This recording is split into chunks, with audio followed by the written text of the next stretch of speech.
Good morning.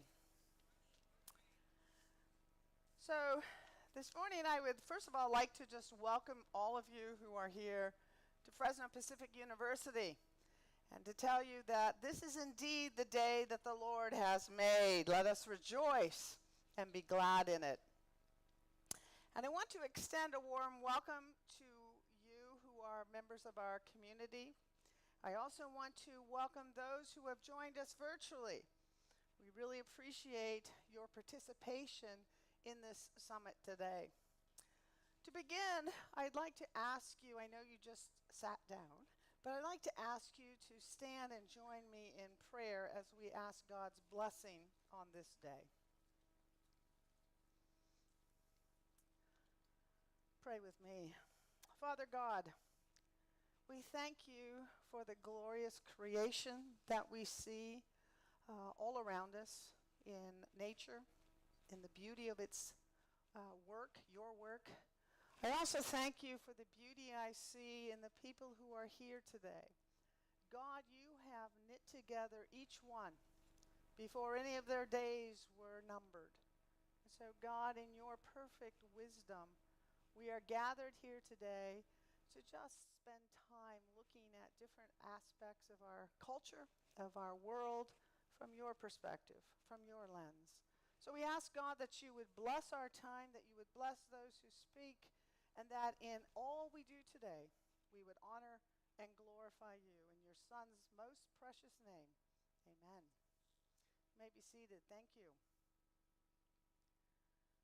So in the School of Business, we educate leaders building on each foundational skill that you and I would know, such as reading, writing, mathematics, critical thinking, sciences, humanities, the liberal arts.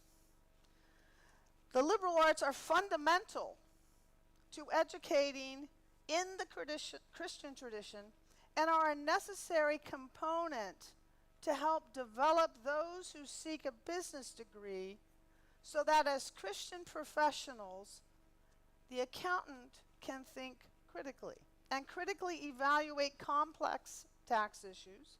Marketing consultant can clearly communicate with a client, and a business owner can paint a virtual picture that inspires a new vision for the future. All of this is done from the paradigm, the lens of Scripture, the lens that the biblical truths create for us. And so today, we are pleased to offer, the School of Business particularly, a time to gather and explore emerging questions, emerging research, and concepts that are relevant to the business world today, as presented by our faculty. Today we have the opportunity as a group of people, as a community of Christians, to explore and consider business topics from a Christian worldview, from a Christian paradigm. Today, the topics and breakout sessions for engaging and focusing us today are they are expected to, in fact, empower success. Success that honors and glorifies the God we serve and our Lord Jesus Christ. So the topics and breakout sessions, I want to just give you a little sense here, are going to be following the keynote address from Dr. Stephens, our president. And in this, there will be 2 breakout sessions, and you will have an opportunity in each session to attend one or another breakout. Okay, so in session 1, in the Black Box Theater, there will be a session addressing staffing shortages and challenges and how to attract and retain talent in a post-pandemic world. The second in session 1, which will be held here, is addressing corporate social responsibility as a vehicle for community transformation. So you have 2 options during session 1. Session 2, 2 options. The first, again in the Black Box Theater, which is back that way, will be collaboration with internal and external business partners and how to support the community through upskilling. So that'll be in the Black Box Theater. The second option during session 2 is organizational mindset shift for organizational transformation. Okay, so in session 2, again, 2 options. And now I have the privilege and honor to introduce our keynote speaker this morning, our president, Dr. André Stephens. Dr. Stephens has 30 years of experience in Christian higher education in California, most recently as Vice President for Student Development at Biola University, a post to which he was appointed in 2016.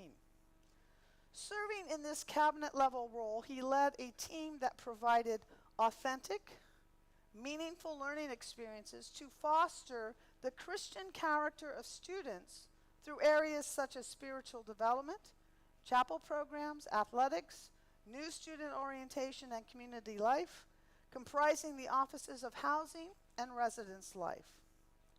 Before moving into the vice presidency, Dr. Stephens was Associate Vice President of University Admissions, a member of Biola's enrollment management team since 1991. I did the math. He doesn't look that old, but nevertheless. And he started as an admissions counselor and was promoted into increasing roles of responsibility and leadership. And during his tenure in admissions, Dr. Stephens was sponsored for participation in Harvard University's Institute for Educational Management. Under his leadership, Biola saw 12 consecutive years of enrollment growth. Dr. Stephens completed his BA in communication with a public relations emphasis from Biola, his MA in speech communication with an emphasis in interpersonal communication from California State University at Fullerton, and his PhD in education with an emphasis in higher education, administration, student affairs from Claremont Graduate University. Dr. Stephens began his tenure here at Fresno Pacific on July 1, so he's still growing accustomed to FPU and the Valley, and in fact remarked to me he thought it was supposed to be cooling off by mid-October. We told him that's next week. So please join me in welcoming Dr. André Stephens.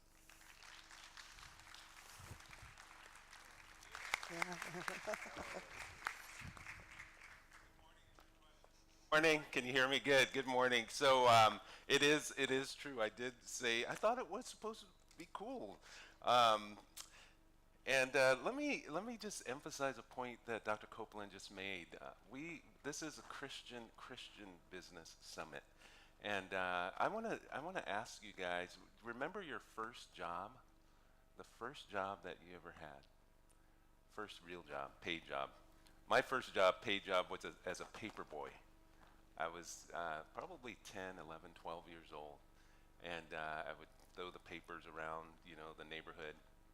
And at the end of the month, I would go and collect, money from my customers, and they paid $3.15 a month for a daily paper.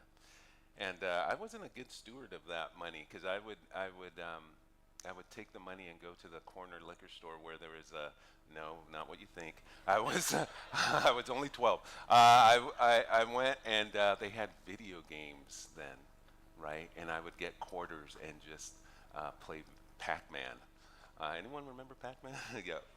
So that was my thing. So not good. But I do want to emphasize this point. And I'm going to share a few things with you today that I want you to just consider. Whether you own a business, run a business, work in a business, you're retired, you're at a church, you're a church member. If you are alive today, I want to share a few things for you to consider as we do our work. And one of the things I want to share just to begin with, just to frame our time, is that our work is sacred work. And Dr. Copeland was hitting on this. And let me jump to my slides here. Oh, it's there. Genesis 2:15. So after God created the world, and He created Adam and Eve, in 2:15 we see He says the Lord took the man and put him in the Garden of Eden to work it and take care of it. Right. And this is a quote from Tim Keller's book, Every Good Endeavor. He says, "It is perfectly clear that God's good plan always included human beings working, or more specifically, living in the constant cycle of work and rest. The fact that God put work in paradise is startling to us because we so often think of work as a necessary evil or even punishment." And so the Christian idea of work is not post-fall. It's actually part of creation order. So as we come to this place today, again, I just want to establish for us that our work is good and that we have a sacred call in the work we do. And I think today is a perfect, in the midst of all that is going on in our world, for us to pause and just say, yes, God, thank you. The gift of work is to actually help to redeem the world. So the gift of work is here to help redeem the world. In COVID, certainly, for some of us, it's been a crazy time, 2.5, pushing 3 years. And I remember early on in COVID, I just felt like you just heard people wanting to escape, wanted to hide. And let me say one of the verses that God gave me during my just this early part of COVID was Acts 17:26 through 28. And this is what Paul says here at the end of that chapter. He says, "And He made from one man, one person, every nation to live on the face of the earth." And then here, having determined their appointed times and the boundaries of their habitation, or essentially where they should live. So God has determined our times for now. We're not from the past.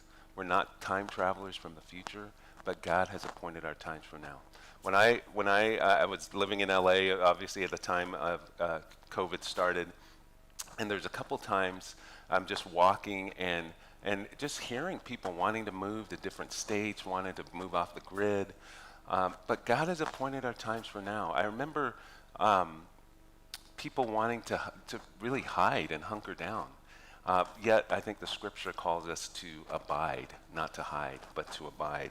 And so how do we do that in our work? And how do we do that as brothers and sisters? And MLK, he actually has a quote that I think goes along with this first part of Acts 17:26. That we are interrelated. We're caught up in an inescapable network of mutuality, tied in a single garment of destiny. And I love that. I italicize this. Whatever affects one directly affects all indirectly.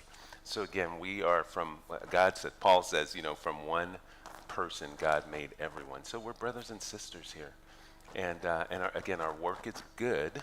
Our work is good, and it's sacred work. So as we approach, again, I was a paper boy, my first job, and then at 16, I got a job at Burger King, and that was a treat. Summer job at Burger King, and I remember praying like, why don't these people go to McDonald's? I was on that broiler, and it's hot back there. So, but at 16, you're thinking about making a little money, buying a car, doing whatever.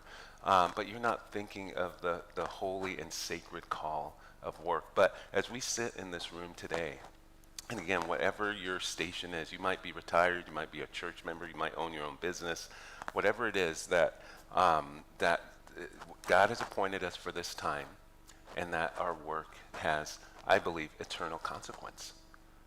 Our work is not neutral. It has eternal consequence.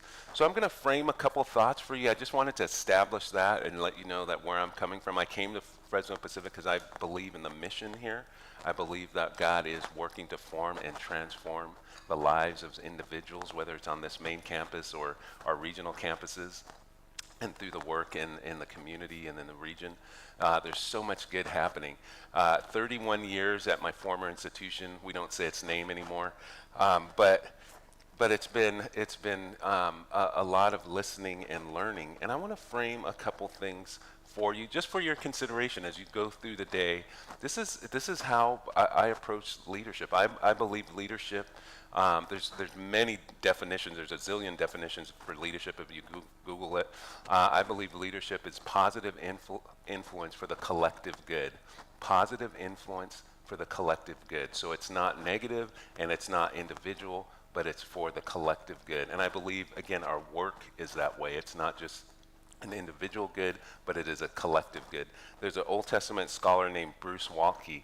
He does some commentaries on the Proverbs, some of the wisdom literature. And he says in the book of Proverbs, the word righteousness connotes that I disadvantage myself in order to advantage the community.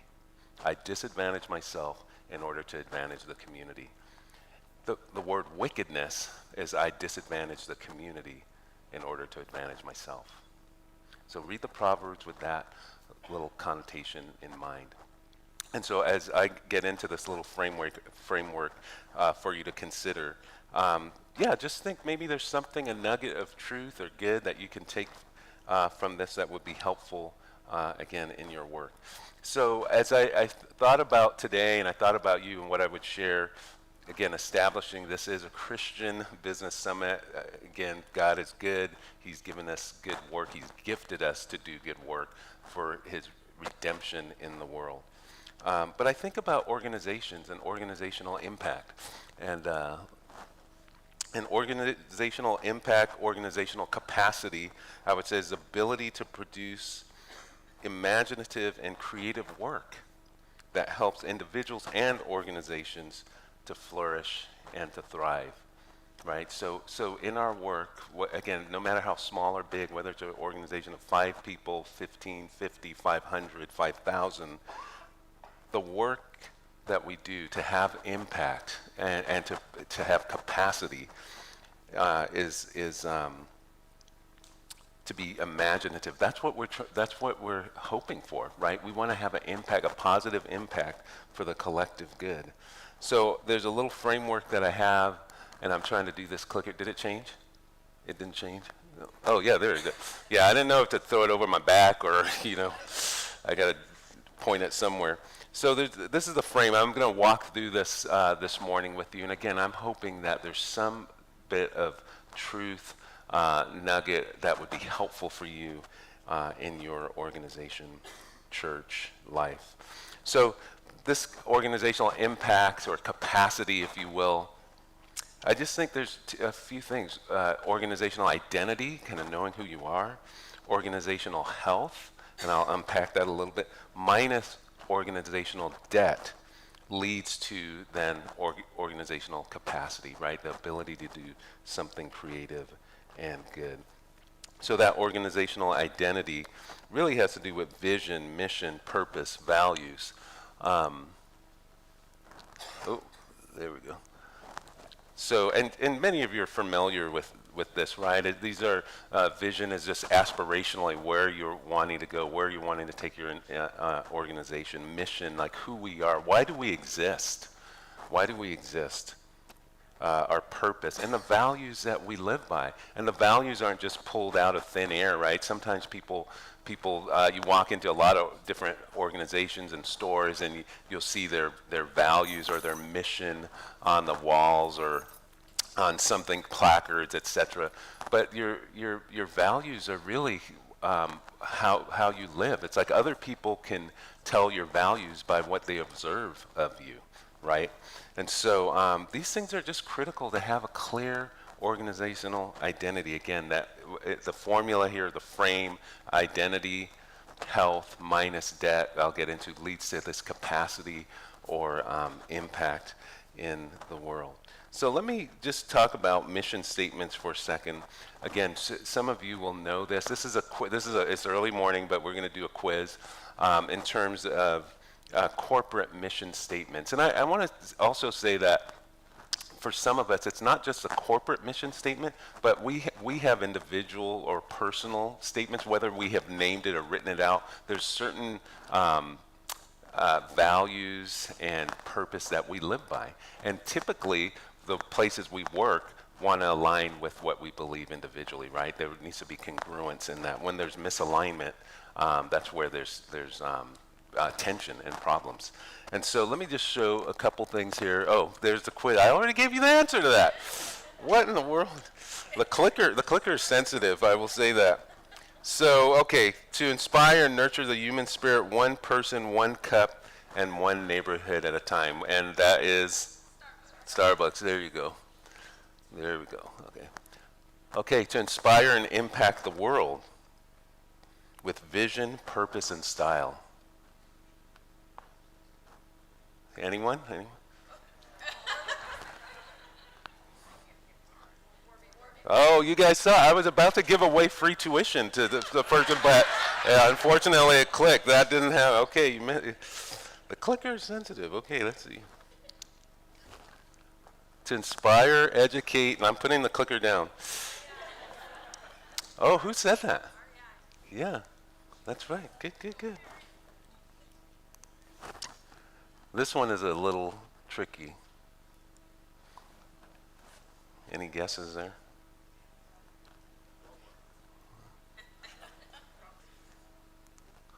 IKEA, yeah. The follow-up to that is, anyone ever get lost in IKEA? No, I'm just kidding. Yeah, that's bringing the best user experience to its customers through innovative hardware, software, and services. Anyone? Let's see what goes. Yep. Okay, this one I think you should get, or get close to it.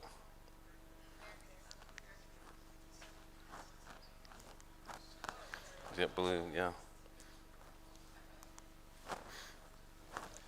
To reimagine commerce in ways that build a more fulfilling and lasting world.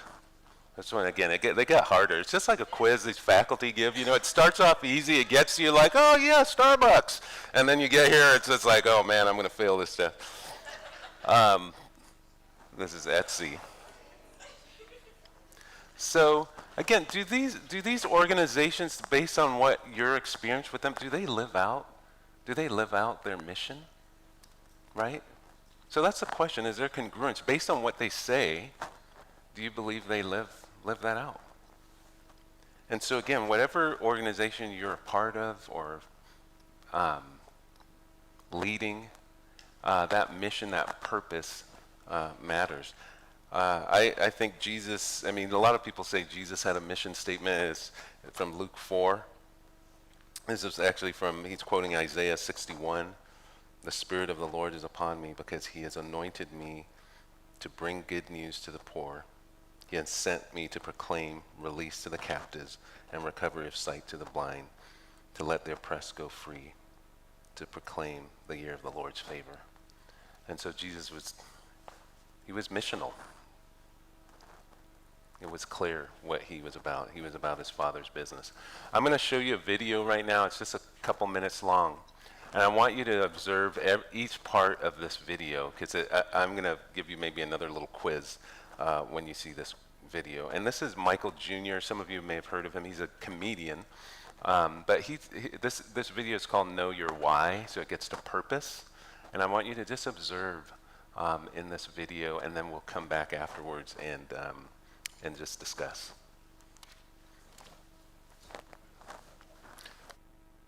How do I know? A lot of people, when they think of the phrase, how do I know, they always want to put the what behind it. How do I know what I'm supposed to do? The question that you really should ask is, how do I know why I'm here? Because when you know your why, your what becomes more clear and more impactful. If you know, like for instance, people know that I do comedy, but that's what I do. My why is to inspire people to walk in purpose. So I can do comedy, I can write books, I can be in a movie, because all of it is motivated by my why. In fact, I have a new web series out called Michael Jr. Break Time. We probably just did the 6th episode. It's on YouTube. So every single Wednesday at 3 o'clock, we drop a new episode on YouTube of Michael Jr. Break Time.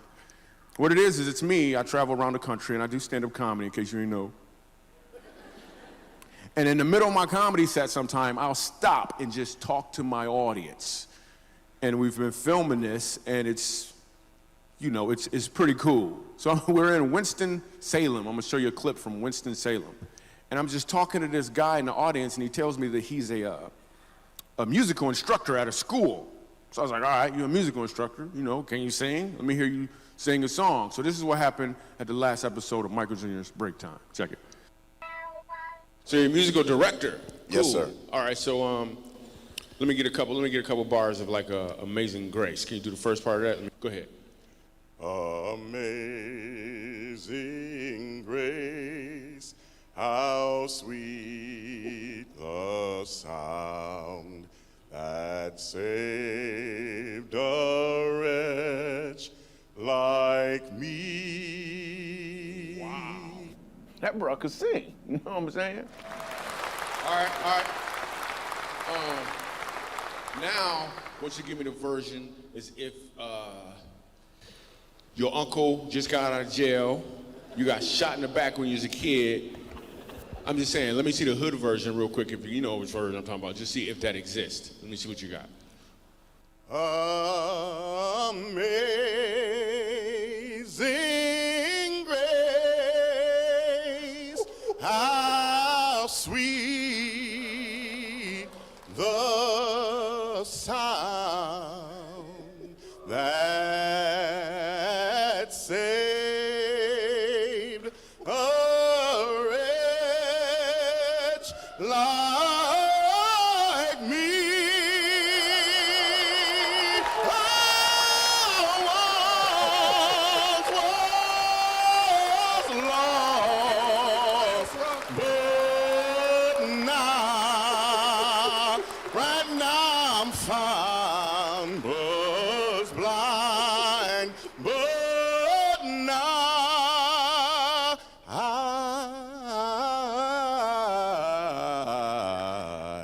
I see. Let's go. Now.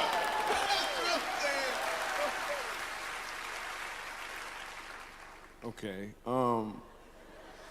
Here's what I want you to catch. The first time I asked him to sing, he knew what he was doing. The second time, he knew why he was doing it. When you know your why, your what becomes more impactful because you're walking towards or in your purpose. Okay, friends.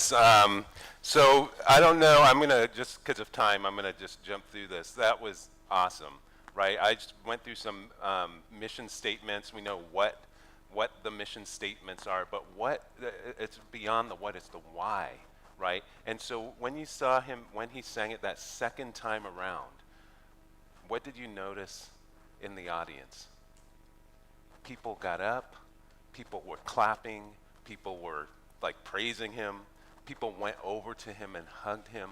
And so when you're walking or moving in your mission or your purpose, people join. When there's clarity to that, people join. That's the bottom line I'm going to say here. He said a lot, but so in your organization that you lead, you're part of, clarity of purpose gives people an opportunity to join in with you.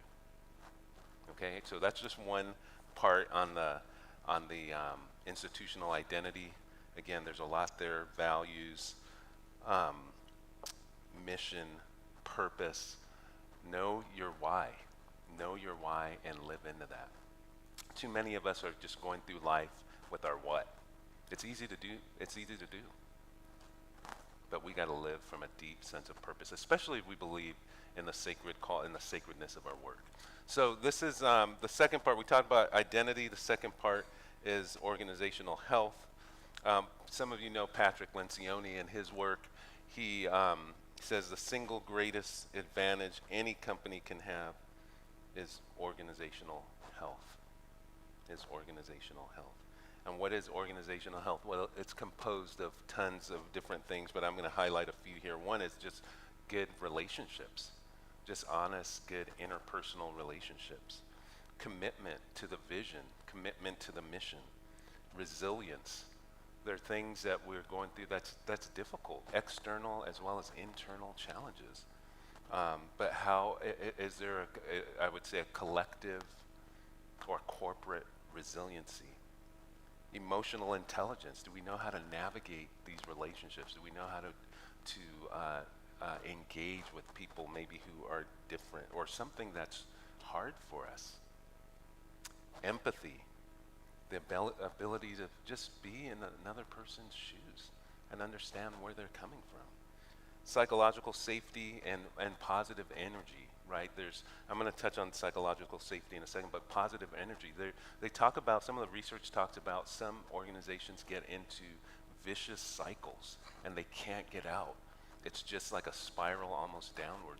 There are also virtuous cycles. So we want to move from vicious cycles to virtuous cycles where the energy is positive and it's helping again to build organizational capacity and organizational impact. So really important. Some of you may be familiar with Amy Edmondson's work. She's had a famous TED Talk. She's a Harvard professor, but she's done a lot of research on psychological safety, and she defines it as the belief that the work environment is safe for interpersonal risk-taking, right? So we talk about, especially in this day and age, unfortunately, we talk about physical safety as well in the workplace or school. Some of you may have kids in schools, and you hear the gun violence, et cetera, and so there's a lot of concern about physical safety, but there's also psychological safety. And it is present when colleagues trust and respect each other and feel able, even obligated, to be candid, right? And so this is a huge part, because when you talk about engaging the minds, like the theme of this conference, if my brain power, the little that I have, is going to navigating interpersonal relationships and what will he say or she say or what would he do or not do, my energy isn't going towards the work, it's going towards navigating these relationships, and that's really, it's really compromising the work. So she goes on to say, making the environment safe for open communication about challenges, concerns, and opportunities is one of the most important leadership responsibilities in the 21st century. And I've been, my time at that school in Southern California, I spent 31 years there, so there's a lot of different examples I have. And you might have examples from your own work life as well, but people doing the silent treatment, people avoiding people, it really compromises the work. I had a situation where there's one person in the office, and not a huge office, but maybe 15 people or so. This one person, and I won't say her name, but everyone I'll just make up a name. Everyone avoided Betty. They just avoided her. And I stepped in and I said, well, Betty's the most powerful person in this office, because people wouldn't give her work. They literally walked around her desk. They didn't include her in things. And so who has the power to affect someone's behavior? I mean, she wasn't contributing much, but she was making changing everyone's behavior around her. Most powerful person in the office. And so the psychological safety piece is huge.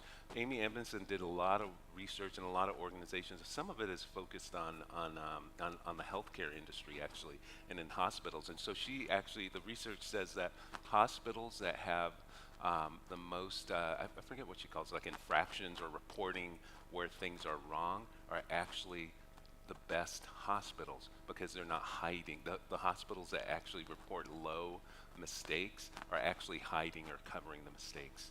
So if you're ever sick, you want to go to a hospital where people, again, the psychological safety, they're able to share candidly without fear of shame, retribution, retaliation, or being looked upon as someone who's in a team player.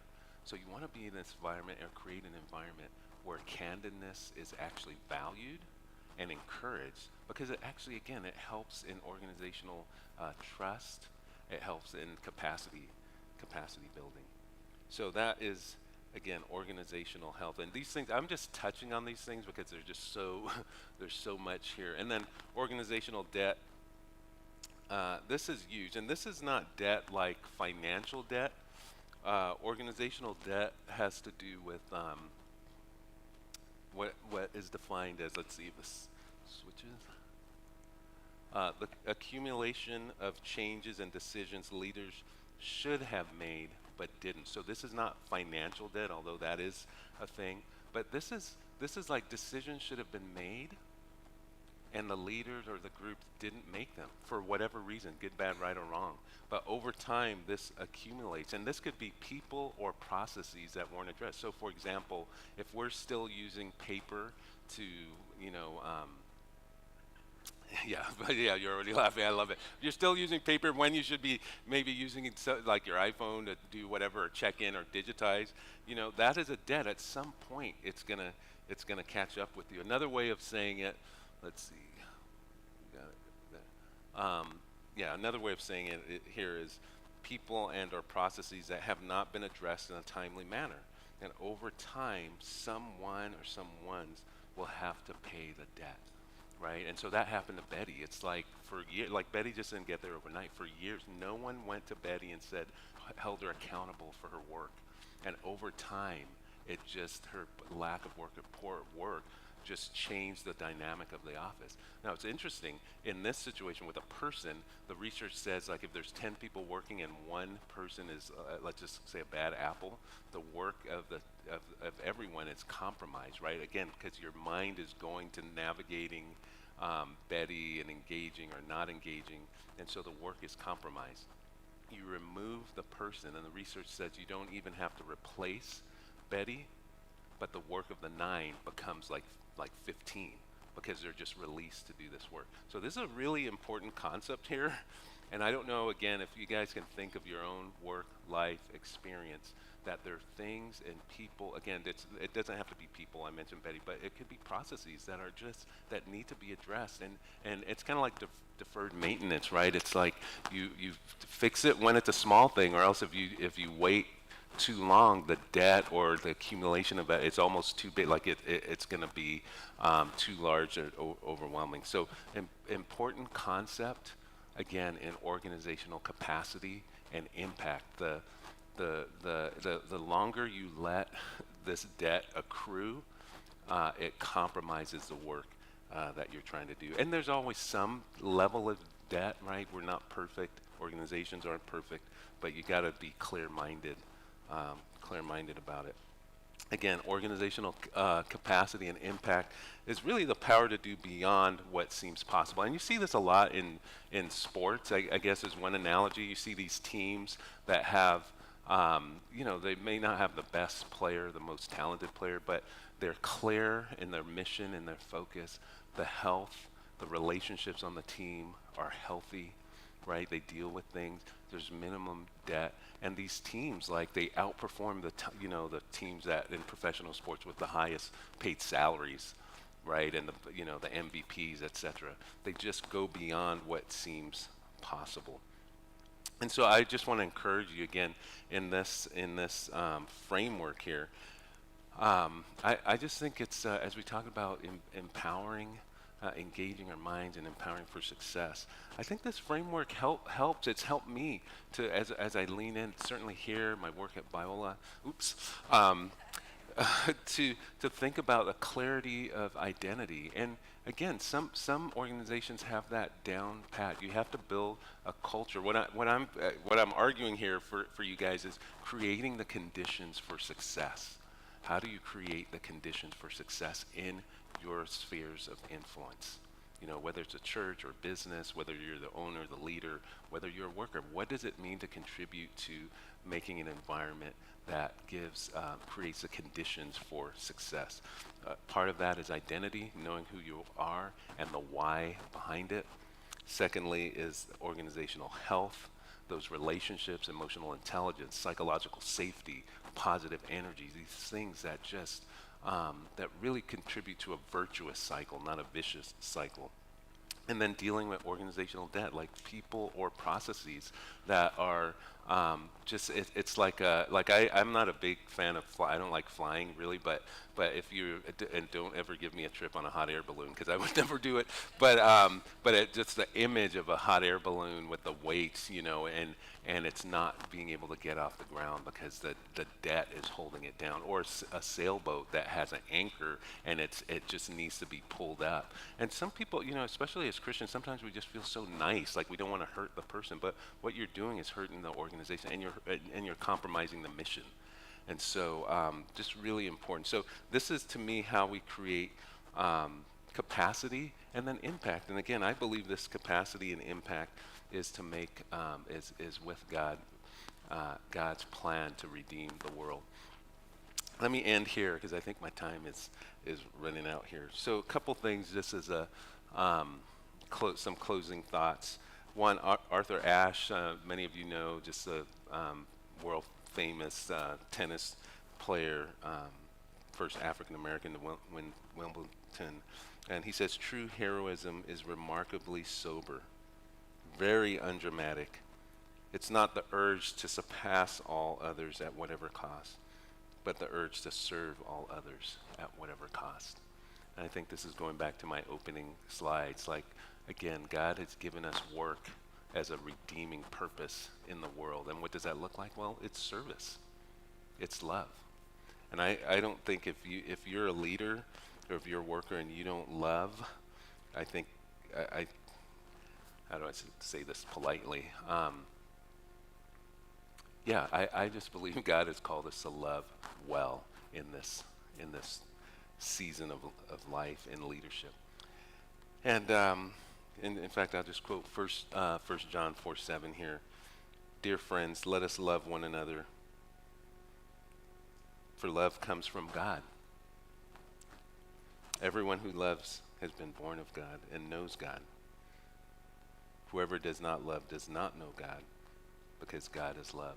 And 1 Peter 4:8 says, above all, love each other deeply, because love covers a multitude of sins. And Jesus, when asked, what's the greatest commandment? He said, it's the double love. Love God, love neighbor. Love God, love neighbor. And so I leave you with that today. That as you leave here, you go into your breakout sessions, as you go to your places of work or service, that you love God, love others, that you're clear, again, personal mission, organizational mission, identity, organizational health. What can you do to lean into a healthy relationships and provide an environment of psychological safety, emotional intelligence, positive energy, forgiveness. Where does forgiveness fit in? We've been hurt. I've talked to so many people who've been hurt, right, by the organization, by relationships. Like where does forgiveness and grace fit in? And then how do we deal with debt? Those are hard conversations. Organizational debt, not just financial, but people or processes that need to be addressed in order to free the organization to have a positive impact in the world. And then again, undergirding all of this is love. That is our call. That's our highest call. It's God's redeeming purpose in the world. So thank you so much for having me. God bless you. And let me turn it over to Dr. Fleener.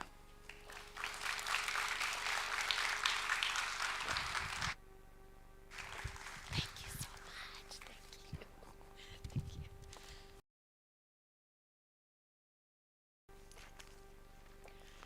Good morning.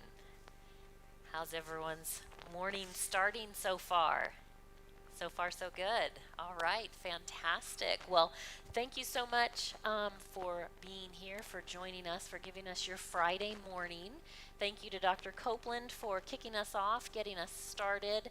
And thank you so much to Dr. Stephens for that phenomenal keynote address. I was sitting on the edge of my seat for a while there thinking I got dangerously close to missing my cue. So I hope you enjoyed meeting our new president and sharing in the joy of God's blessings with him being a new member of our community. And really, I can't think of a better way to start a work day, to start a Friday morning, than gathering with other Christians to share best practices and best practices on business. So we are very close to our breakout sessions. But before we do that, here we go. I want to give everyone the opportunity at a save the date here. So pull out your phones, pull out your calendars if you have them. Mark your calendars for March 29th. We will be hosting our leadership forum for 2023. Keynote address will be Dr. Mary Jo Bouchard. She's an FPU alum, an entrepreneur, and she will be sharing a message on authentic leadership. So be sure to mark that down. I see some of you pulled out your cameras, get a snapshot of that. That's fantastic. So this is a save the date. If you visit this website in about a month, there'll be more information and opportunities to purchase tickets and register and do all of those things. So be sure to mark down this date for now, and then come back around Thanksgiving and connect with this website. Immediately following that leadership forum, you will have the opportunity to engage again with the School of Business at our next Christian Business Summit. So 2 events in one, really. So wonderful opportunity. I was thinking about that. Does anybody remember that old commercial for Raisin Bran, the 2 scoops in every box? This is kind of like Raisin Bran. You're going to get 2 events in one on the same day, and we'll still get you out in enough time to make it back to work for a little bit of the afternoon. So hope you can join us on March 29th. As Dr. Stephens started speaking, he took me back many years ago when he said, remember your first job? I'm not going to tell you how many years ago that was, but I will tell you I was 15 years old. I was a back glasser. Anybody know what a back glasser is? No. That's good. I worked at a car wash. My job, as the vehicle is moving on the conveyor, right, going through the middle of the car wash, I had to launch myself into the back door and wash the inside back window, hence the back glasser. Literally jumping into a moving vehicle.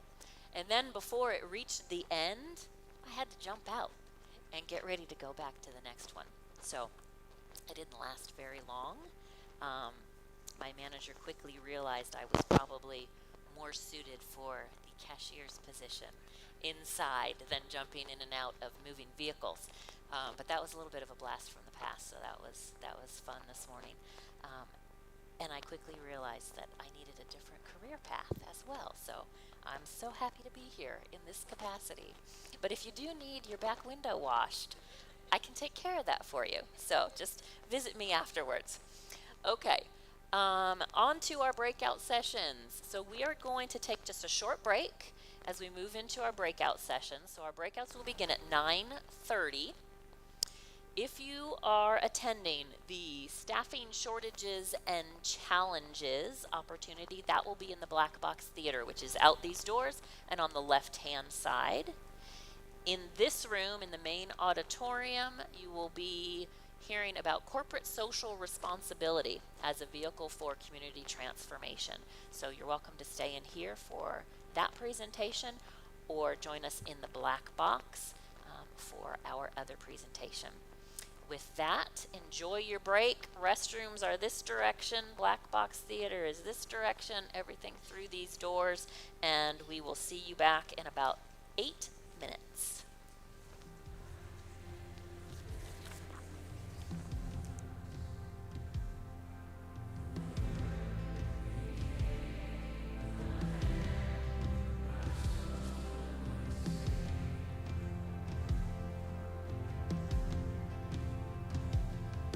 Forsaken for the sake of all mankind, salvation is in His blood.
All right. Good morning, folks. Happy Friday. Thanks for being with us today. Let's see. I think they're going to close the door. There's a little bit of chatter out there. But thank you again. Welcome to Fresno Pacific University. My name is Carlos Huerta, and I actually serve as the Associate Director at the Fresno Pacific University Center for Community Transformation.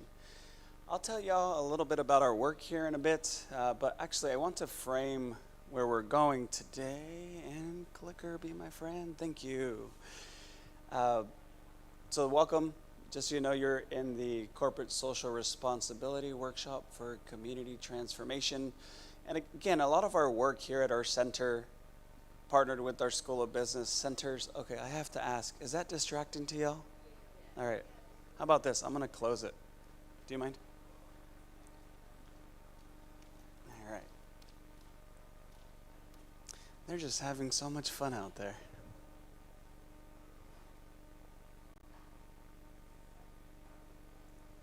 All right. Thank you, Jesse. Oh, that feels so much better. All right, so I actually want to frame corporate social responsibility, what it is and maybe what it's not. At the same time, I actually want to talk about defining CSR, examples of CSR, and in a similar framework to what Dr. André framed through Michael Jr.'s video is also having you understand why it matters to us, why FPU is committed to it, and at the same time, how as a center, grounded here at Fresno Pacific University, we live this out.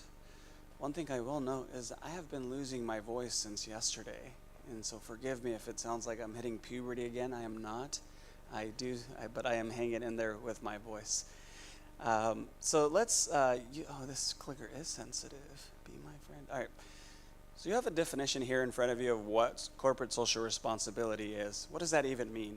And the way, you'll find different definitions for it, but generally this is the most commonly accepted definition by ISO 26000 if you wanted to look at a governing body of corporate social responsibility.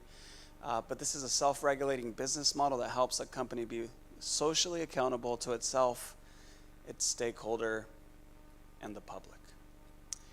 And so when we think of corporate social responsibility, really this should be the guide, if you will, in understanding on how do we live out corporate social responsibility, not just within my institution, but as a governing body that does good for community. And I actually want to introduce a framework here that I think is helpful for us. And so when we think of corporate social responsibility, we would define this as a center, as a university, as a non-charity business model that accomplishes positive impact in our community in 3 bottom lines. And these 3 bottom lines would include economic, social, and environmental bottom lines. And so compared to maybe a traditional business that, someone in the 80s may define, Milton Friedman said at some point that the sole responsibility of a business is to maximize shareholder profits. And I would say that I actually do disagree with that notion, because a business doesn't just exist to maximize shareholder profits, but it exists to do good for people, for neighborhoods, for communities, for systems, for employees. And so businesses should and do exist for so much more than just shareholder profits. And so this framework here is actually pulled out of a book called Cannibals with Forks, if you ever want to pick that up, by John Elkington. But that book in particular is a pretty easy read, but it gives us this framework, or this beautiful picture that I like, of what sustainability looks like in a business. And so when I go back to Dr. Andre's point of what organizational debt looks like, while this generation may reap the benefits, if you will, the gains, if you look at a GL, a general ledger, P&L statement, there's going to be profit there. But I'm constantly cycling through, well, what's the debt that I don't want to leave to my children one day, right? And at the same time, I have to, as previous entrepreneur, but now serving here at a center, how do I create this place of thriving, right? Not just now, but for generations to come. And so when I look at this framework from John Elkington, he very simply puts this in 3 P's: people, planet, and profit.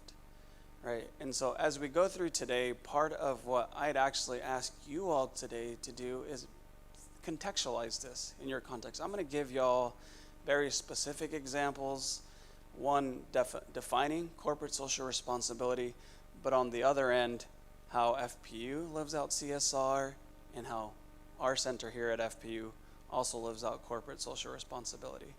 And so these examples won't necessarily be yours or are going to be yours, but really I hope that you can take bits and pieces of this and say, I'm going to leave as a business owner, as an employee, as a manager, as an executive, as a pastor differently because of what I heard today.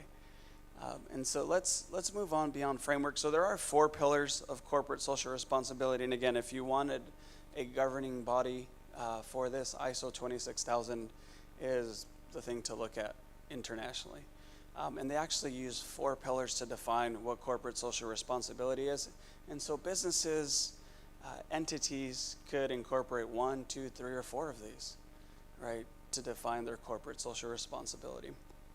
The first one being ethical responsibility, the next one environmental, financial, and philanthropic. And the easiest way for me to always think of these, again, I cycle to people, planet, and profit. And the last one I would define as simply a give back model, right? How do we give back to our community?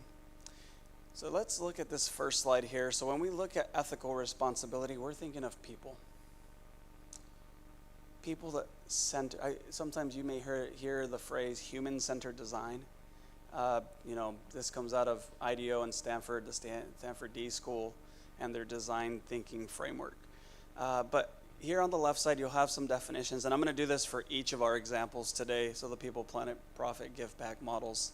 But here on the defining side of ethical responsibility, we look at, we want businesses to treat people the same, treat them fairly regardless of their age, race, culture, gender, affiliation. And so when I think of an example of this, does each customer matter, and are they valued? Right? If my neighbor walks into my door, will I value him as much as someone who maybe doesn't speak the same language as I do? Does the employee that comes in dress a little bit differently, get treated differently because he's not wearing a suit and tie like I am today? It's a simple concept in theory. It's not always easy to live out, especially when we are in this age of even diversifying our workforce. And so again, consider some of these concepts here. The second one being a positive treatment of all employees, including favorable pay and benefits, more than one that is exploitative. And I say this where a couple years ago, the Urban Institute came to Fresno, California. And Urban Institute is a research institution across the country looking at equitable systems. And one thing that they looked at were the jobs in Fresno. And they were trying to understand what makes a good job. And for them, they simply defined a good job as something that moved people up the economic ladder, if you will. And one thing that they actually discovered was that 50% of the jobs in Fresno actually kept people stuck in poverty cycles. And one of the realities here is that these were low-paying jobs, usually without benefits. And what often had to happen is that either government or parachurch organizations had to pick up the tab for these businesses. And this isn't to say that jobs are bad, right? Jobs are the backbone of our economy. Agriculture is the absolute backbone of our economy. But one thing we also know is that we also lack industry diversification within the Central Valley, where almost 90% of our exports out of Fresno are agriculture. And so agriculture, again, backbone of our Central Valley, but really being a service-based industry economy, we have to look beyond just service-based industries. What other products, what innovations are coming out of Fresno, California, again, that could expand and also raise the amount of good-paying jobs, if you will.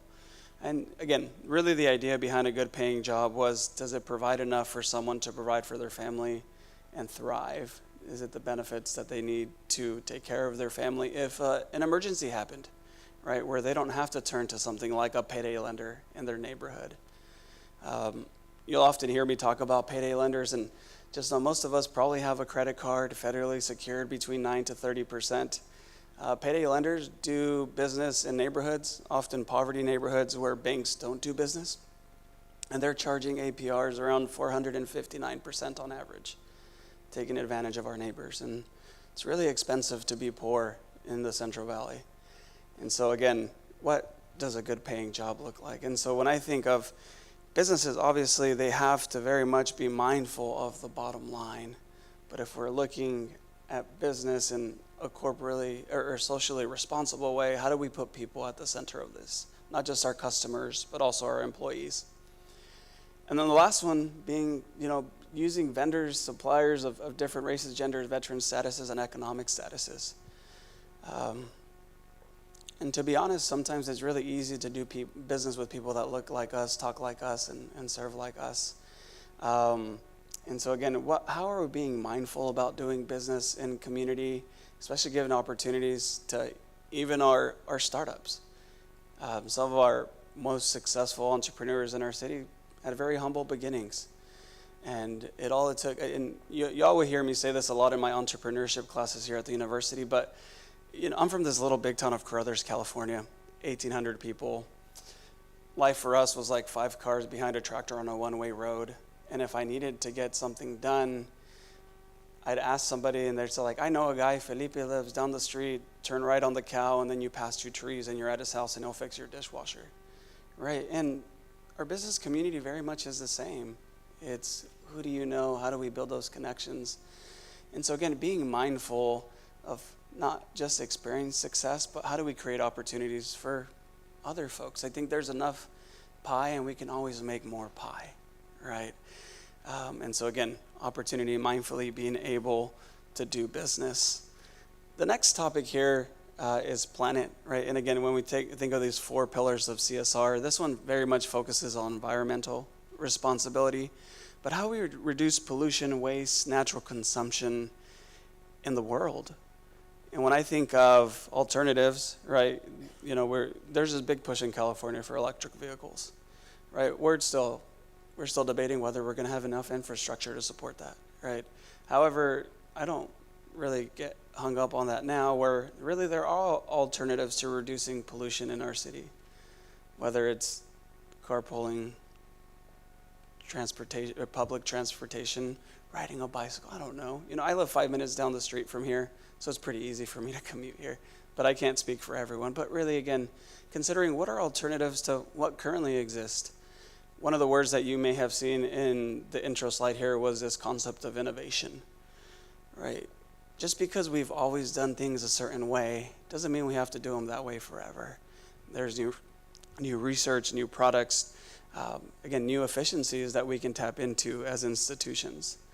The next one is recycling goods and materials through processes that includes reusing material.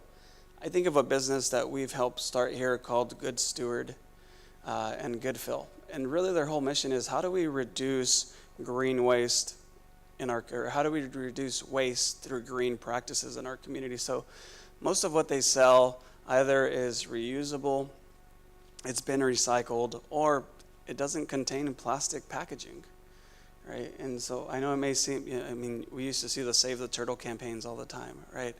And so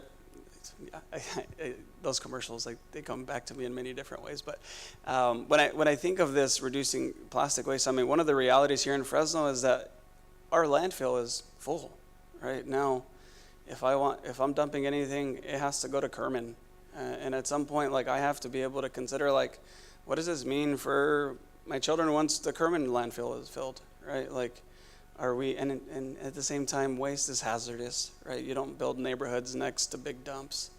And we have seen historically on the west side of what happens when we build neighborhoods into large industrial land zones, and the health risks, the cancer risk that happens in communities of the sort. And so as we're considering being good stewards, if you will, of the planet, how do we live this out? And I feel like Good Steward's a great example of that. And then the last one is this offsetting concept, where if a paper producing company is chopping down 10,000 trees. Well, you know what? Their commitment this year is also to plant 10,000 trees. And so again, this offsetting concept of, I'm taking from the earth, but what do I give back to it? Then we have the third pillar here, which is a profit one, financial responsibility. And again, here's my one push, and what I never want to be misconstrued is I want businesses to be profitable. I think profit is good. I think it's good for the business owner, their families, their employees. And in some ways, you really have to be able to change what profitability looks like, because it's not just I win, right? But it's I win, my employees win, my community wins, and I'm continuing to provide 2,500 jobs in my community that are good paying jobs, right? And I wholly believe profit is good. And part of this idea of financial responsibility is, how do you see that playing out? Is it just more money for the sake of more money? Or is it, I need to sell more cups of coffee so I can pay for more beds, to the women's shelter that I help support through my coffee shop, right? So you're kind of turning business in a little bit of a different angle, but also using that to inform metrics, data, and the way you do business. And so when I come to this concept of profitability, right, are we researching and developing new products that encourage sustainability, right? And really profit that doesn't exploit people, systems, the environment. What does that look like? Number 2, recruiting different types of talent to ensure a diverse workforce. And so again, it's not just hiring more talented people, but I continue to think of how do we use business to create opportunities for folks who might not have those opportunities. And again, I shared it for those of you, maybe I'm totally losing my voice and I'm trying to hang in there. I think I'm doing okay, right? And so again, creating pipelines for talent, creating opportunities for folks to say, hey, you're a little bit different. You might not have all the qualifications. And I love this about some of our larger employees in our city is business is risk, and and faith is risk, right? And often I've heard this from business owners before, where I spell faith as R-I-S-K. I take risk on risky people and give them an opportunity because I believe God will use my business to redeem their lives, their families, and they will use this job to redeem their neighborhood, right? They will frequent this other business so that this person can thrive as well. And so again, creating these opportunities for a more diverse workforce. However, you heard me talk about, when we bring people in that maybe don't look like us, talk like us, speak like us, sometimes it's a little bit difficult when the work environment changes, right? Now we're listening to different music on Spotify in the office, right? Now that person's cologne throws me off a little bit, right? And so part of what, as an employee, our encouragement and what ISO 26000 encourages is continuing to have training, right? That's diversity, equitable, and inclusive. And again, this doesn't necessarily have to, sometimes I throw out the word DEI, and some people, I hire Mexican people. That's not where this is, right? It's really understanding culture in the workplace. People look different. It's not a race. It's not a political. It's not this. But again, it's really people in their essence. How do we understand them better? How do we serve them better? And how do we create an environment where they all thrive? Because when our employees thrive, our businesses thrive. And that's just our reality. Our fourth point here is that oftentimes, and I'll be honest, you ever go to like Walmart or Vons and you pick up a styrofoam cup and it's like 25,000 cups for $4, right? And then you pick up the green plate and it's like 10 plates for $5, right? Like the reality is, yeah, it's cheap because it's really sucking. Styrofoam is cheap because it's really taking advantage of our planet. And even though we won't necessarily pay the debt now, it's actually pretty affordable to us, right? And so the reality too is on the other side, green alternatives, there has to be innovation there for them to become more accessible and affordable, right? I am mindful of that.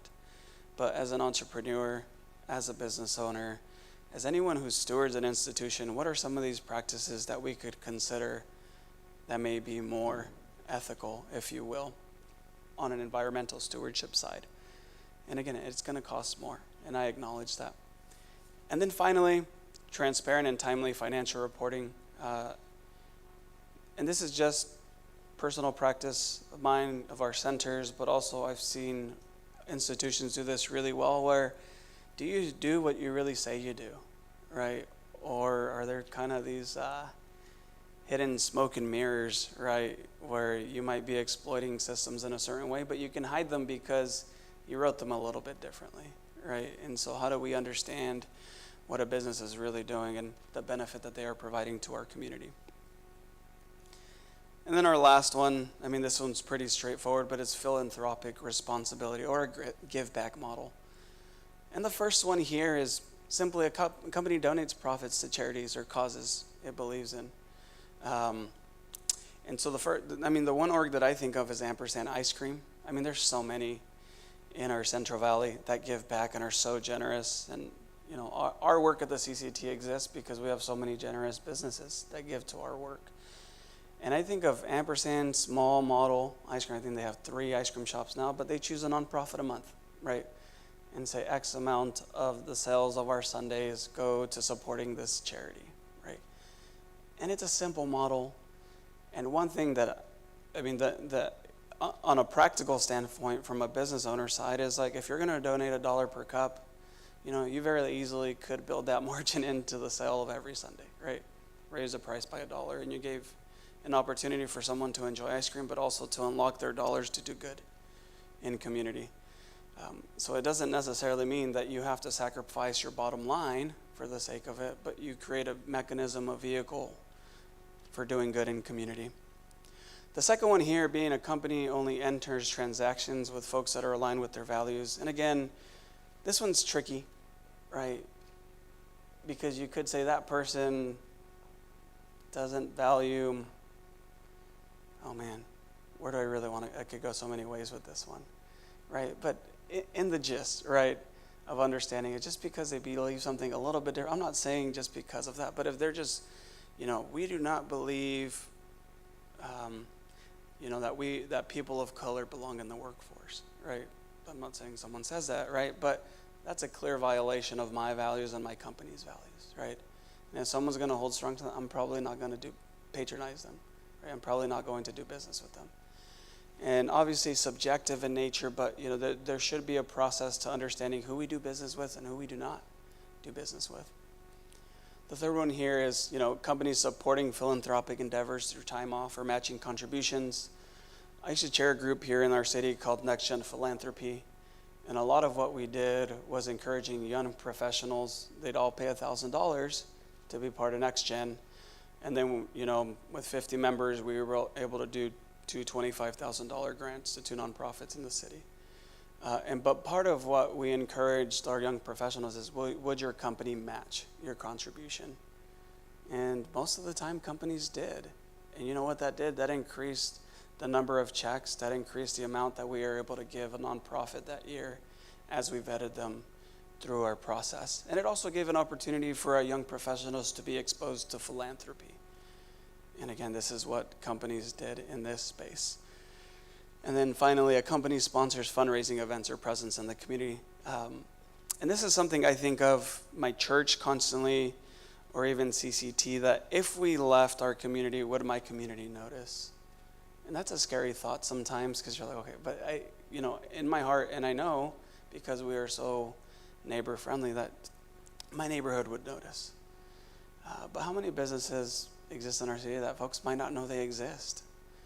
And so, again, what is the idea about putting your name there as a sponsor, or even just showing up and hosting a booth for the neighbors at their events? And this is one thing I've learned over the years is you show people you care just by showing up to their stuff. I get it, we're tired. There's a lot of things going on in the city. But really, the encouragement is what else is out there and how can we participate in? The other thing that I come back to is like something that FPU encourages our university employees to do is you all have expertise.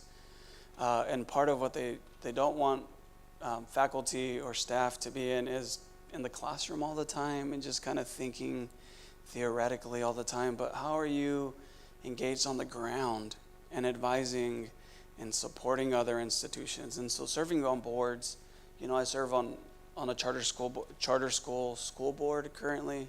Also chair the board at my church. And so that gives me an opportunity, not just through my community work, but also engage through the lenses of another institution and give my own expertise back to these institutions. I'll give you all a couple quick models just because they're easy to talk about, but someone like Starbucks, right, is a national model. And say what you want about Starbucks, but one thing that they've done is built this international machine, right, of just pumping out coffee. And when you look at environmental standards and B Corp standards, they would say that 100% of their coffee is ethically sourced, right? At the same time, what they do is they actually plant trees for the farmers that are harvesting the crops. And so they're developing new economies internationally in places where, like in Thailand, right, their whole economy was based on opium once upon a time. And then the drug lords would come in and raid families if they couldn't meet quota and take people away, never to be seen again. Folks like Lana Coffee and Starbucks have come in, Lana Coffee being a local model, come in and planted trees and say, hey, we're going to help you transform your economy from one that's based on the drug trade to one that provides coffee for the world. They also, again, encourage their employees to serve in community, and they have college programs for their employees, which is actually really cool to see. Y'all heard me talk about Good Steward, a local model here. And I'll talk about Spark Tank here in a little bit and how we live some of this out. But they actually exist in Tower, and again, they're helping their neighbors, both individually but also corporately, move away from some of these wasteful practices that we may have in our households and also our businesses. And then I come to someone like Home Depot, right? In our hood, they're often donors of work that we do in our city.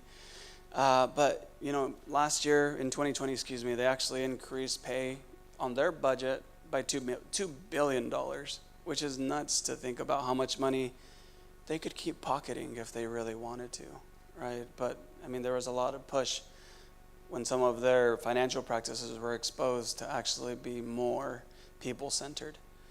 They've also reduced energy consumption by 14%. And they have a commitment to reduce it by about 40% by 2030. And then the last one is one of my favorite models is Cornerstone Coffee Company, where they sell coffee in downtown Fresno. Nothing really missional about coffee. But what they do and what their whole goal is, I need to sell this many cups of coffee because every cup of coffee goes to supporting one bed for a woman coming out of a domestic violence situation, coming out of an addiction issue in our community. And so if I don't sell more cups of coffee, then I don't have a bed for that woman. And so again, this is the power of commerce to do good in our community. And so Cornerstone Coffee Company partnered with Cornerstone Church, right? They had a coffee shop that they only ran on Sundays. And then it was empty. It was a dormant resource the rest of the week. And so when the pastor, Jim Franklin, reached out to Vicki Luna, who's the director of the Lighthouse Recovery Program, he said, would you consider running this, and you could use this as a work training experience for your women? Because what she started to feel as she ran her center is these women coming to us in very vulnerable states have not worked in a while and don't have much on their resume. So how do we provide an opportunity for them to use this as a lily pad back into traditional mainstream society, redeeming lives through business, if you will. So again, one of my most favorite models. And so when I come back to our work, and I'm a little mindful of time, and I'll speak this story quickly here, but there's this story in 2 Kings 4, 1-7, where you have a widow walking through the hood, if you will, and she runs into Elijah, and she's in crisis. Her husband died, he left her in debt, and all of a sudden, she's about to lose both of her children to the debtor. And she comes to Elisha, and Elisha is like, what can I do for you? And this is where I'm amazed at Elisha using this model, because he very easily could have busted out, his MasterCard and said, here's what, to pay off your debt. But he actually took a listening posture and he said, what can I do for you? And then the woman said, I'm about to lose my sons. And Elisha simply says, how can I help you? Tell me, what do you have in your house? And in this crisis, the woman says, I have nothing. And how many people in our community in crisis, in our communities of poverty, feel like they don't have anything to contribute? Then he listened for a little bit longer and she said, well, you know what, I have a little bit of jar of olive oil. And it's not much, but I do have something. And so part of what Elisha encouraged this woman to do is go talk to your neighbors. And I have to be honest, if I'm in crisis, last thing I want to do is talk to my neighbor, right? I actually want to hide. I want to figure it out on my own, as is my tendency. But he said, you know what? Go ask them for empty jars and don't just ask for a few. How about you guys? But I'll open my cupboard and I have a ton of mason jars that I never use, right? And I may pay for a storage that has mason jars there too. So, when I think of this context, like jars were very common and people had a lot of them. And so at some point he says, shut the door and get to work with your sons. And this is a fascinating concept to me where he said, your sons are going to be part of your solution in your reality. Don't hide this from them. And so I see this holistic approach of saying, you need a little bit of help too. And so she left him, shut the door, they got to work, and they kept filling jars. And here's where we see God's power of multiplying the oil in this story. She had faith that God would work a miracle in her life and in this little bit of oil, and she was faithful to that. And at the end, the oil stopped flowing, and she went back to Elisha, and he simply told her, go sell, take responsibility for that debt, because that debt is yours. Because she easily could have produced all this oil in Hop Town and been set in the next neighborhood, if you will. But he said, pay off that debt, and you and your sons can live on what is left. And here's where I find it fascinating that Elisha looked at the long-term picture and said, I could pay off this debt, but her sons were likely young, and she would still face the issue of being able to provide for her and her family next month. And what theologians argue here is what Elijah set her up with was a little cottage food industry, right? Where she now is the provider of olive oil in her neighborhood. And so now you see the benefit of her being able to pay off her debt, but also have a stream of income through commerce. And so I love the idea of a business model existing early in Scripture. I also think of St. Basil. It's not Basil, it's Basil. I looked it up, I promise. But he's like our patron saint of social enterprise. And he actually used his church and his ministry to train monks in blacksmithing, carpentry, and other trades, because then they would take the profits from that and support hospitals, orphanages, and other things like rehab centers in their community, because no one else was doing it. But you know who was? The church and the faith community. And so when I come back to what is the faith community doing in stewarding the economic well-being of our city, well, we see corporate social responsibility being a piece of that. And here at CCT and at FPU, we live this out through social entrepreneurship. Right? We use business models to solve social and environmental problems. I often say community members solving community problems through business. And really that's the goal. And one of the realities is, the Pew Institute had tracked charitable contributions from the Great Depression until 2019. And they found that charitable contributions did not budge between 9 and 11%, right, in almost 100 years. So that means that nonprofits, foundations, and churches are competing for this ethereal 10%, if you will. My encouragement to folks is, could we tap into the other 90% of the marketplace, where sometimes you find unethical practices for the sake of profit, but use those same business models to do a lot of good in our community? And so I'm proud to say, for the last 10 years, we've been actually able, and I'll skip this slide here, but actually able to invest in 64 business models in our process, right, through business plan workshops, through Spark Tank, which if you all have ever seen the show Shark Tank, we have a very similar business model to that. I often say we're the shark without the teeth because we're not taking equity stake on our businesses. Our return on our investment is social and environmental impact. And so our whole push to folks is, can you manage and measure for economic, social, and environmental impact? And so we run an accelerator program that helps people do that in a 2-month process. I often say fail fast, fail small, fail forward. Figure out what works and what doesn't work early on before you burn through all your time, capital, energy, and resources. And so that's really the goal of our Social Enterprise Academy. So as you see in the last 10 years, we took $150,000 in 64 investments, and in just the last 3 years turned that into $5 million in revenue in Fresno's struggling economy. We've seen over 15 million pounds in reduction of waste in our landfills. We've seen 122 employees receive employment, most of them with a record, most of them with barriers. Because if you didn't know, if you have a felony in Fresno, you don't qualify for almost 60% of the jobs here in the Central Valley. But what happens when someone's redeemed their life, restored their lives, but they have a family to provide for? Desperation will do a lot to people when they have to feed a hungry child. And so we want to create opportunities for that. And so you have examples, and I think I'm a little short on time, but I'll tell y'all like a quick story here of Ashley Platt. Ashley's one of my favorite examples because she's an ex-offender. She spent 8 years of her 32-year-old life in prison, which is most of her adult life, if you will. And she came out and did not know how to navigate a world that, think about that, how the world changed from 2014 to now.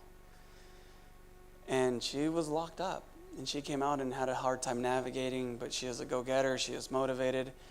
And so a small investment of $2,000 paid for the first and last month lease of her thrift store because she had been running kind of this underground thrift store model helping people in her neighborhood. And so now all of a sudden, she has a space that's providing work experience to ex-offenders like her and helping them reintegrate back into society. Because on the other side, if she didn't do anything, did you know that the state of California pays between $70,000 to $80,000 a year to house someone in prison? It's a lot of money to just keep someone locked up. But she gives someone a part-time opportunity, a place to stay, some clothing. And you know what? They're contributing in a positive way to our economy. And I find that to be a beautiful model. You heard me talk about Lighthouse already. I won't tell you all the Lighthouse story. But Vicki now has 3 social enterprises in our city: a thrift store, coffee shop, and a clothing line, right? Where women can tap into one of those 3 experiences to give back to their community. And so when I come back to the idea of why do we do this work, the concept of shalom is everything for us. And it's not just a greeting. In English, it's one word, but when you look at the translation, there's like 9 concepts for it. Peace, prosperity, thriving, safety, security. There's a lot of words that describe this concept of shalom. But we feel like theologian Perry Yoder puts it best. It's restoring things to the way God intended them to be in people, for people, and between people and themselves, between people and God, between each other, and between God's creation or the environment. And so again, when I think of this word shalom, really again, is how do we experience flourishing, not just in Fresno, but in the Central Valley. And that's where a lot of our work is geared. And so when I come back to corporate social responsibility, again, FPU, CCT, we have lived that out through social entrepreneurship.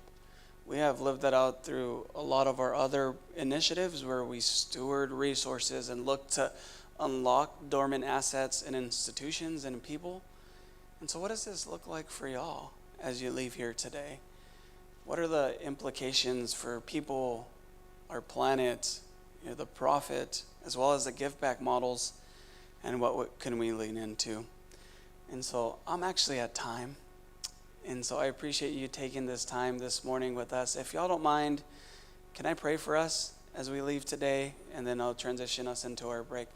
Heavenly Father, Lord and Master, thank you for this morning. This day is beautiful. We feel the sunshine and your smile on our faces today, Lord.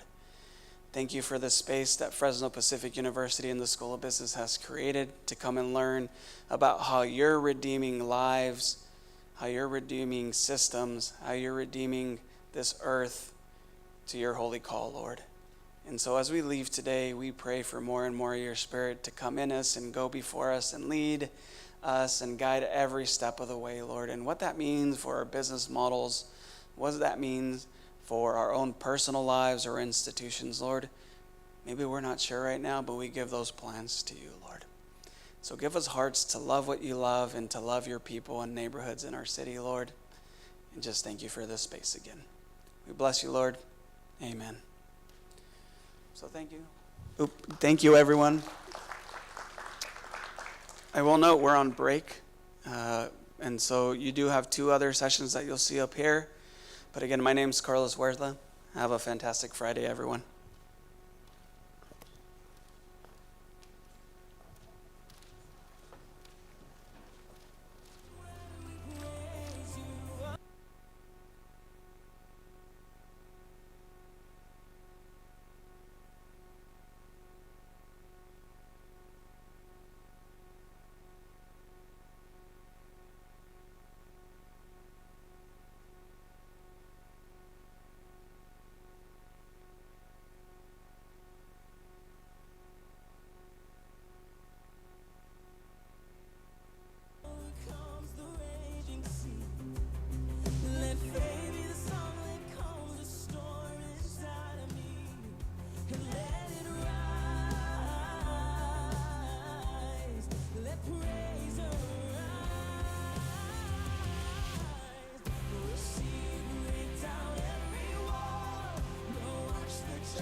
This is what heaven sounds like. We praise you, we praise you. This is what living looks like.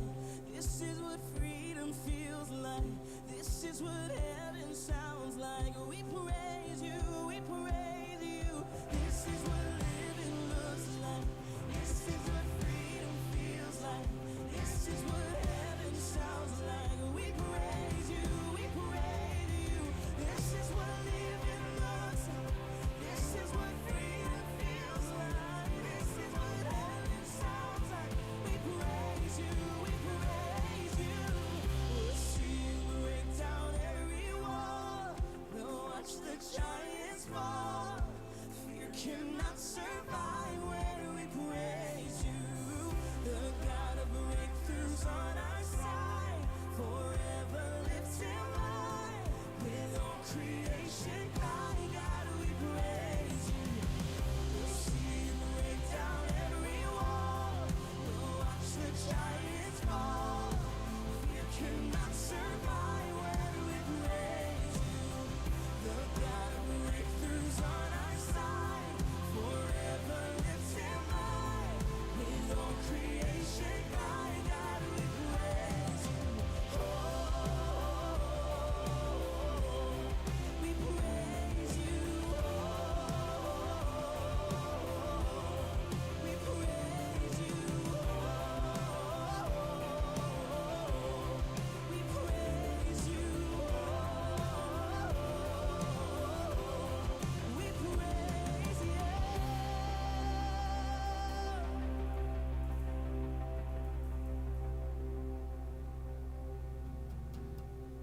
Where will you run, my soul? Where will you go when wells run dry? And when the wind starts to blow, how you gonna keep this flame alive? In the fading light when night is breaking, I know you will always be waiting. You'll always be there. I'm running to the secret place where you are, where you are. I'll sing to you of all the ways you stole my heart, stole my heart. Better is a moment that I spend with you than a million other days away. I'm running, I'm running, I'm running to the secret place. Ooh, ooh, ooh, ooh, ooh.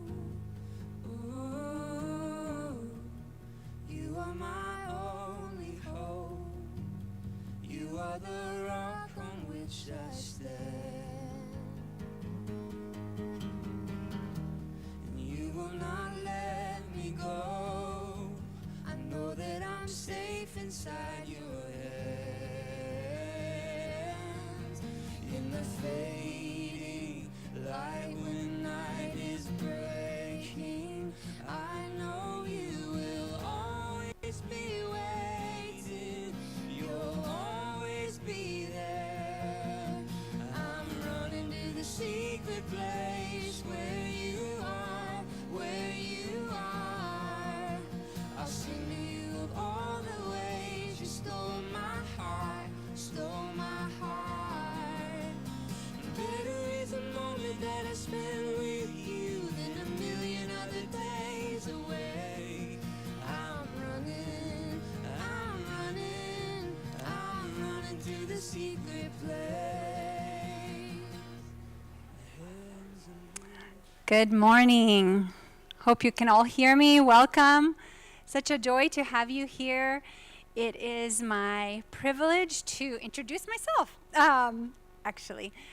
It is a joy to actually welcome you here, and it is a joy to be in your midst. Some of familiar faces. Thank you so much for coming and supporting our first Christian Business Summit. I think it was a wonderful idea to have an opportunity to gather together and just talk about what we're learning, what we're seeing as needs in the community, and then how we can utilize biblical principles and inform the space of organizational leadership with that.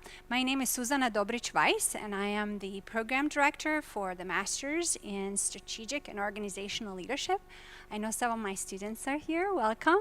So good. If you're looking for best and brightest students, they're probably in my program. Maybe I'm a little biased. And if you are not in a master's program, we would love to welcome you. So joy to have you here. Thank you again for giving me an opportunity to speak today.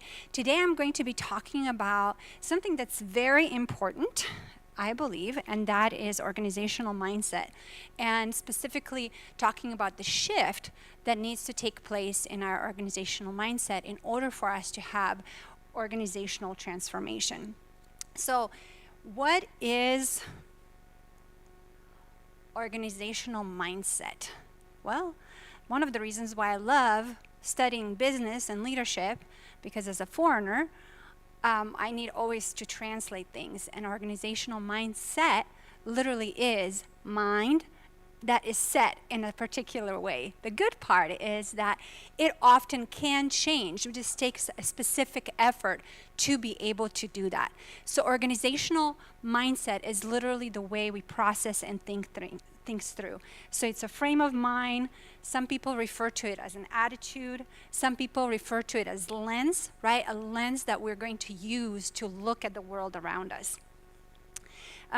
Sometimes many people say that actually the lens or the mindset is actually informed by social or cultural values. Sometimes it's even referred to as stemming from our worldview or even maybe philosophy of life. So organizational mindset really is at the core of who we are as an organization, how we think of things, almost like a frame that we look at and then see the actual picture. Some have described mindset as the sum of the team's beliefs and thoughts, and it shapes organizational culture as well. So what makes people think about mistakes, conflict, maybe even the way they perceive leadership, all predetermines their behavior. So again, looking at the lenses and how organizational mindset shift can transform organizations. And this is very sensitive. Or not. There it is now. Wow. Okay. Well, it's very, very sensitive. So there we go. All right. The first slide. I love this picture, right? I think sometimes describes leadership, right? As blowing the seeds, and we just don't know where exactly they're going to land. And organizational mindset is very much like that, being able to truly form our ideas about what is right, what is hopeful, in order for us to have a transformation and new growth, which is essential. So organizational transformation is really necessary for any organization to succeed and to grow. Okay, so today we're going to be talking about four different things, and I wish we were all talking about. Those who are my students know that I usually don't just have monologues, but this seems like in our audience we need to, because there's only one mic. But I wanted to just share a couple of ideas with you that I think will help you kind of maybe even consider changing your own mindset and choosing to speak into the mindset of your organization in order for you to create opportunities for that organizational transformation. So, my hope is today to talk about four specific things. One is the growth mindset versus the fixed mindset. We're also going to talk about one of my favorite subjects in all of organizational leadership, and that is collective efficacy. A little bit biased towards that because I had to write a book on it. It's called a dissertation. So you might get a chance to hear a little bit more about that today. The next thing we're going to be talking about is belonging mindset and what that looks like and why that is important in organizations, and then also relevance. And I believe and hope that today will kind of inspire your heart and your mind to truly transform your mind. So, growth mindset. What is growth mindset and why is it important? We talked about it a little bit earlier as to what the definitions are, but I found a couple of studies. As a good academic, I found a few studies that I thought would be important. And as any kind of good leader or person who is presenting, we should always have some kind of data to back up our things that we are sharing. So here are a couple of studies about organizational mindset. The way these studies define organizational mindset, they talked about that they're people's beliefs about whether their organizations views talent as fixed or not. So do we believe, basically, I'm going to translate for you, do we believe that organizations and people in the organizations can change? So as a result, in the first study, they looked at the fixed mindset and specifically looked at mission statements from 500 companies that primarily had fixed mindset mission statements. Today, earlier, Dr. Stephens shared a few mission statements with us. And we didn't even collaborate on this. So I think it's pretty amazing because this study actually said the organizations that actually had these mission statements that were more fixed in the mindset, they actually had less collaboration, they had less innovation, they perceived that there was less integrity in the organization, and in turn, employees had less trust and commitment towards the company. Pretty interesting.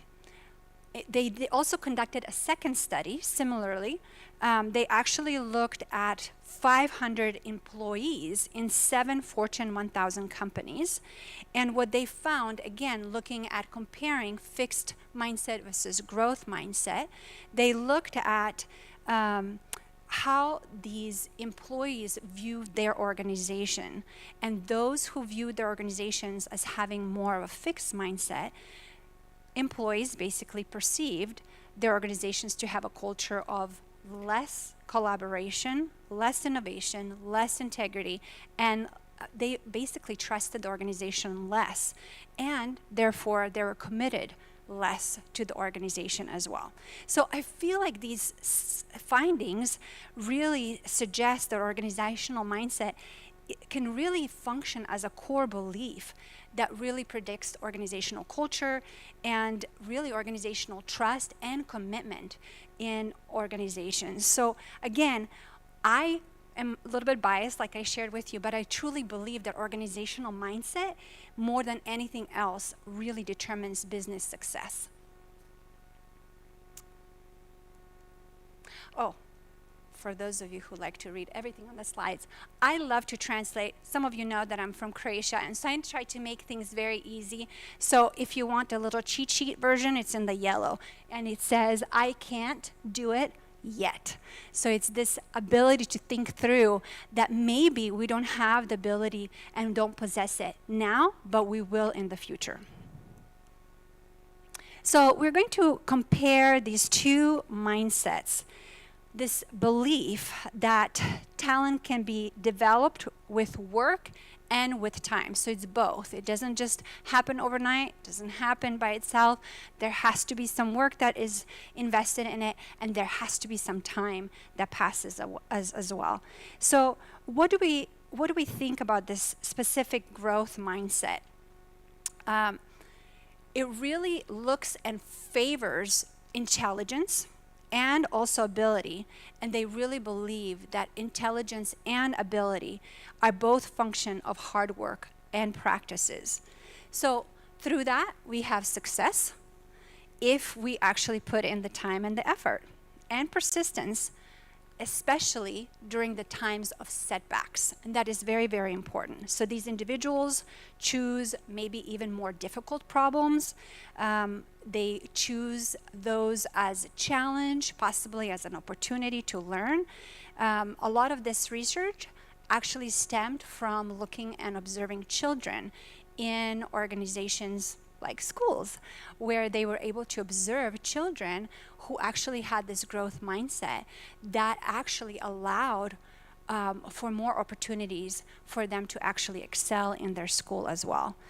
Again, looking at learning from the experience and coming up with strategies for improving, that would definitely define this growth mindset. On the other side, what we don't want to do and don't want to have is this fixed mindset. And of course, these are complete extreme opposite. Of course, in our daily life and in leadership, we have a little bit of both, right? And we kind of fluctuate, and sometimes even in the same day or hour, we could fluctuate between these two. But it's more our tendency, our bent towards, our bent towards being more growth oriented overall than just being stuck in the same place. So the fixed mindset, we look at talent, intelligence, and success are really kind of inherited, right? They're magically appear, and that's what you have. Versus obviously the growth mindset. So here people just basically think, well, I'm smart, right? I was just born smart, and that's just it. And so what sometimes takes place is if people just truly believe that they have these inherent abilities, what happens when something goes wrong and they actually fail? Interesting studies have been done on this, because people, when they're faced with the next challenge, are actually more likely to cheat to get the score that they needed. They're more likely to not be honest, or even to avoid the challenge altogether. This is really, really important for many, many opportunities, especially in schools, but also in organizations as well. So again, looking at fixed mindset and basically thinking that we won't have an opportunity to change really is not the best place to have that if you're in education, right? Because our hope is that people are going to change and people are going to grow.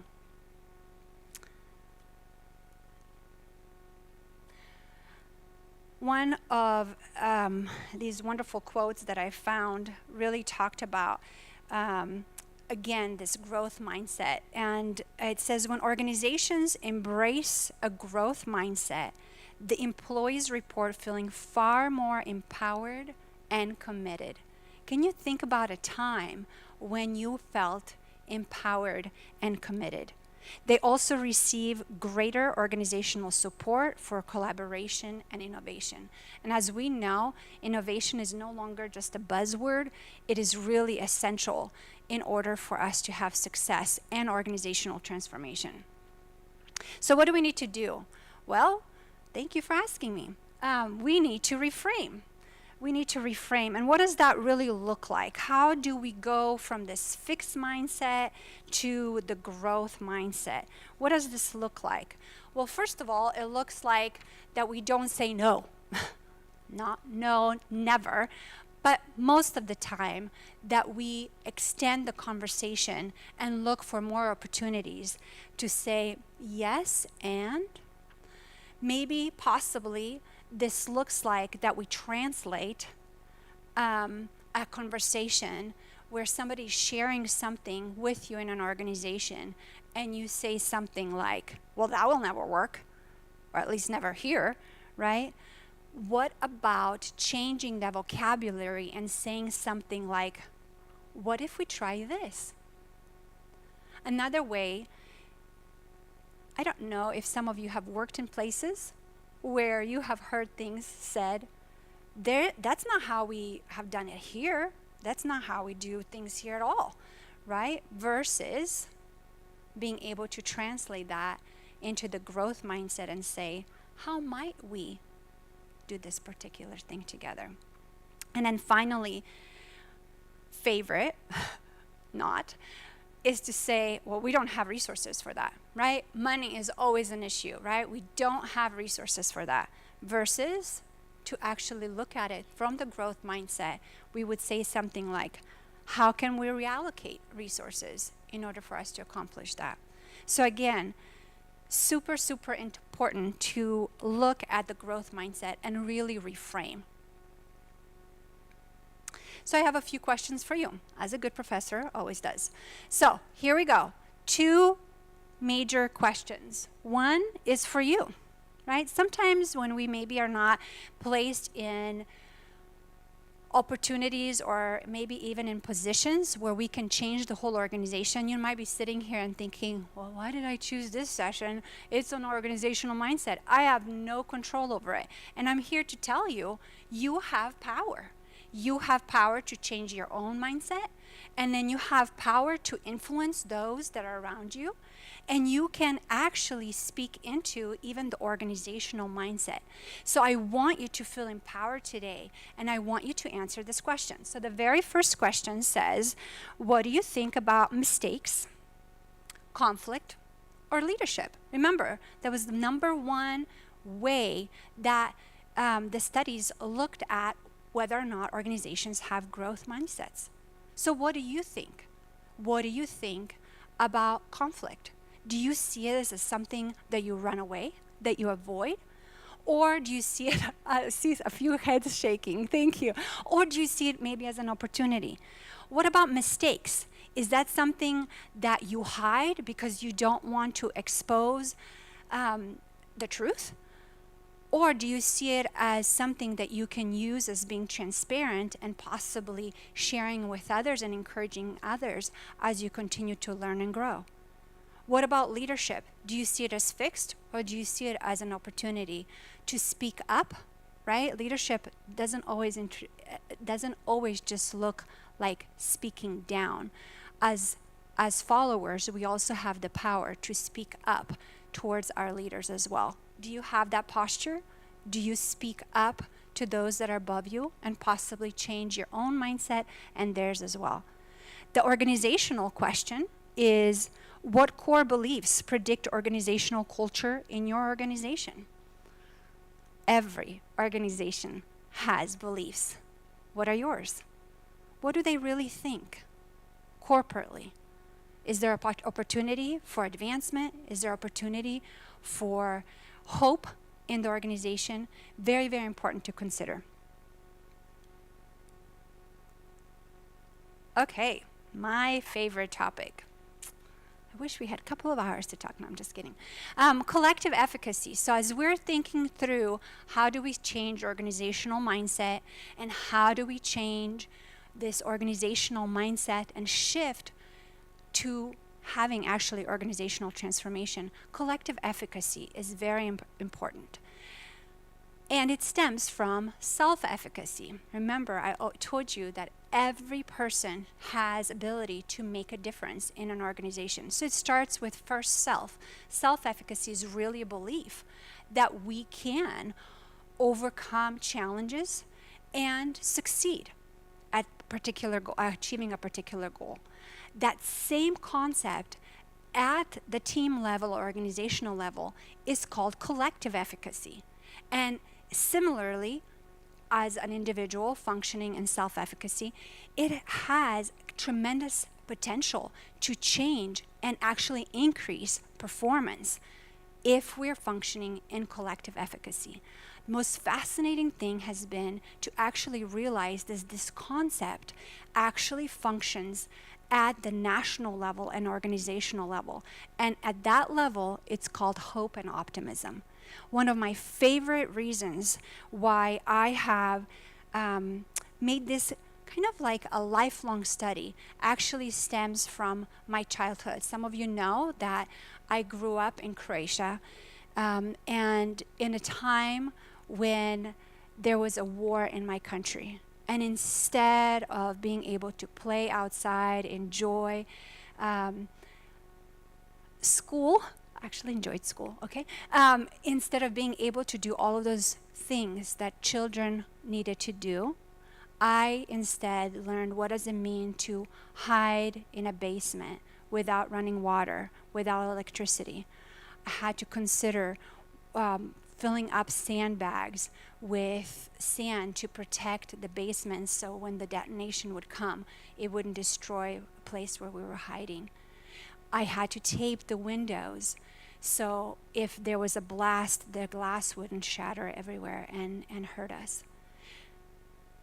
In the midst of the destruction of the war and in such tremendous sadness, there was something beautiful that I observed.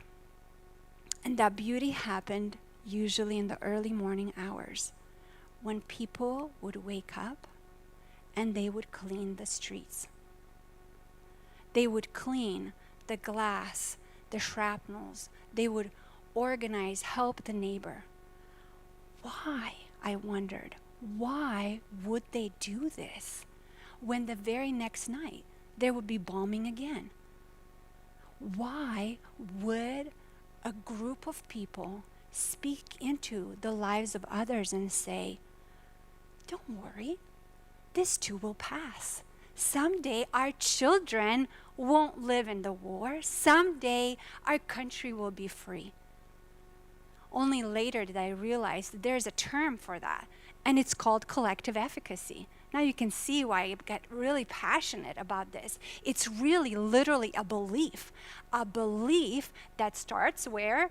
In our mind, possibly even in our heart, that says we will overcome, we will, in the midst of crisis, we will achieve that goal.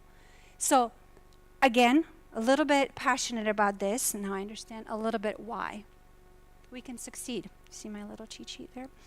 Okay, so I know you're just so curious as to why we need to study collective efficacy, and you probably are wondering, how do I get more of this, right? Anybody wants to know how to do this? So glad you're here, because I can tell you how to do it. There's actually 5 different ways that you can increase this collective efficacy, which really, again, transforms our mind and our organizational mindset. So I'm going to share just a few of the ways. So there's 5. You ready? So here we go. First one is what? What do you see? Mastery, like a Jedi master. Actually, some of you have your BA, right? Those of you who have a BA, how many of you think about that experience while you're getting your master's degree? Yes, because it's a natural thing for us to do, that we can say, hey, I did this before, therefore I can do it again. It's exactly that. It's our belief to say, I can look at my own experiences in my life and say, what can I do that I have done in the past, and it will help me be successful again. One of my favorite stories about mastery experience actually is coming from McFarland, USA. My husband's family is from McFarland, and Jim White is one of the coaches that served at the high school and did an amazing thing only because he believed that his previous success would help him in the future success. And guess what? This little tiny community had won 6 state championships in running. Pretty amazing. Again, mastery experience. You build on what you have, think what you've done before, and then continue to use it for your benefit. Okay, so that's number 1. Number 2 is, I'm going to translate, well, if I don't have my own experience, is there somebody else that I can look at, right? It's not cheating, okay? This is a place where it's okay to look at others. And it's basically being able to look at others and say, can I find anybody else that's like me, that succeeded, that maybe I can look how they succeeded, and that will inform me and how I can succeed as well, right? So number 2 is looking at specifically modeling the behavior of others. I always encourage strongly my students to find mentors, right? If you don't have one now, get one, right? Being able to model the behavior of others is so very important. So what about, I have a funny, a sweet story about modeling the behavior of others. It's, about my dad. This was after World War II in Croatia. His dad passed away during war, and so his mom was left with 7 children, and my dad was one of the boys, and so he had to work. He was unloading these bags of potatoes from a tractor, and they were pretty heavy for a young boy. And in comes this man that is wearing a suit and a tie. And the man was from the village but worked in the town, and he came back home. He helped my father unload not just one bag, but all of the bags of potatoes. That moment, my father said, I will be like that man. To the day that my dad passed away, he wore a suit and a tie every single day. Sometimes mentors are the people we seek out, but sometimes they could be even glimpses of images or people who we look up to just because we maybe had some kind of meaningful encounter. Encouragement, so very important. What does this really look like, encouragement? Verbal persuasion, right? Have you had people cheering you on? You better find some of those people. Giving feedback. Question for you, those of you who are business owners or mothers or fathers in the households or roommates. What kind of messages do you think your followers are receiving throughout the day that might influence their efficacy? What are they hearing from you? I'm going to teach you a word, and it's not Croatian. I know it's totally shocking. It's actually a word that comes from Zulu tribe, and it's savubona. Can you guys say that? Savubona. Come on. Very good. You probably would say it very much more enthusiastically if you were in that culture. But it basically, the greeting says, we see you. We see you. And the response back is, we see you too. We exist for you. Can you imagine, just for a moment, I get goosebumps every single time. Can you imagine what our life and our relationships at home, work, would look like if we actually paused enough to actually truly see people? Challenge you for today, at least, to see others and speak into their lives. Number 4 is right thinking. I'm not going to start singing the Encanto song of Don't Talk About Bruno. But seriously, we have to transform our mind to say, how do we take all that junk, the negative things, and transform it into positive? And I'm not talking about if there's some serious illness, serious death, serious crisis, that we're just like, oh, I'm so happy about this. No, it's a real, true effort that we actually transform and say, how do we take all of this and look for it as an opportunity and move forward? And the last one, in my studies of collective efficacy, I found in all of the research, all 4 of those, except for the last one, artifact. That was my tiny little contribution to the whole world of academics, that I realized that artifact is equally as important as the first 4. An artifact is basically a symbol, something that always is connected with value. So we might say, flag of the United States of America, you would feel a certain kind of value associated with it, right? Statue of Liberty, right? I could tell you all of these different things, red, white, and green, right? For the flag of Mexico, right? I could tell you these things, and it would evoke some kind of meaning to you in your heart because you might be related to that. One of my favorite ways to remember that symbols or artifacts are very, very important actually stems from Joshua 3 and 4. It is a document in the Old Testament that talks about the Israelites coming after 40 years in walking around the desert aimlessly, coming finally to the place where the Lord told them they're going to finally inherit what belongs to them, and that is their land. And they have to stand in the brink of this water that's flooded, right? It's a river that's flooded. The Jordan River is at a flood stage, and they camp on one side of the river for 3 days, probably to think through what actually this means and prepare for what is coming. As the Lord creates this incredible miracle and the waters stop and all of the people, not few, every single one crosses to the other side, the Lord instructs them to take 12 stones of remembrance, and one for each tribe, and to put them on the side to remember what they've gone through. So when their children would ask them, why are these stones here, right? Pretty interesting, stacked up stones. Why are they here? They would be able to remind them what the Lord has done and how they have been able to actually achieve this goal.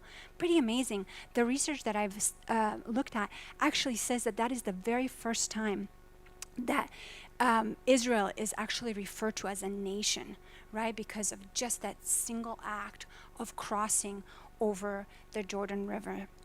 So, an important question for you. What are your stones of remembrance? For some of you, that might look like getting a clear diagnosis after struggling with a major illness. For some of you, maybe it's that degree that you now have a plaque of on your wall. What does it look like personally?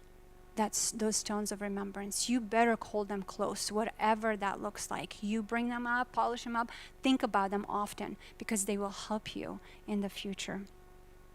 The other question is for the organization. What does your organization do to celebrate successes? What does that look like? And maybe if they're not doing anything, can you start? Can you start doing something special for your team?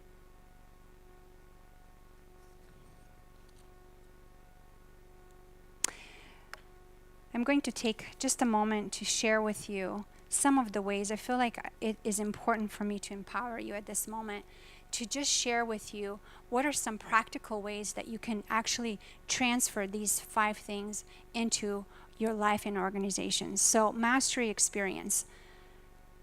Can you set realistic goals? or targets that will provide an opportunity to experience early success. Early success is super important, not giving some incredible tasks. I know some of us are teachers in here, not giving a task to a student that they feel it's impossible to achieve, but little victories, little wins. Can you do that for your team? In fact, if they are able to create success in that very first thing, they will feel like they can do the rest much better. Can you create a roadmap towards the mastery of a task? Can you find out stories? And to how to actually increase leadership efficacy? For the modeling, who is your example? And are you an example to somebody else, right? How about encouragement? Can you create opportunities to express optimism? Can you celebrate progress? Today, your challenge. Who are you going to recognize today? You can do it even during the break. I won't even mind if you text right now. Right, who can you recognize? Who can you acknowledge? Can you write them a text? Can you write them a note? And then right thinking. What do you need to reframe? You know those points where you feel really stressed. Are there ways that you can prepare before those events come what you're going to do when you are stressed? And then an artifact. What symbol encourages you? And what symbol can you use to motivate your team? Okay, we have just a few more moments together. So I want to just talk really briefly about a topic that's super, super important, and it's belonging. This belonging mindset that, again, creates opportunities for our organizational mindset to shift so we can have an organizational transformation. So what is this belonging mindset, you ask? Well, it is basically when people feel like they belong. This is one of the reasons why I love this topic, is people feel belong. I'm going to tell you about a first time that I felt that I belong at a place. And it actually happened here at Fresno Pacific University. The story is a little bit sad, but it still fills my heart with peace as I share with you.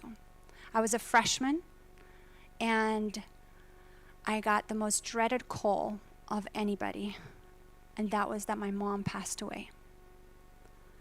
And in those moments of sadness and stress, I saw a community come to life in ways that I never had before.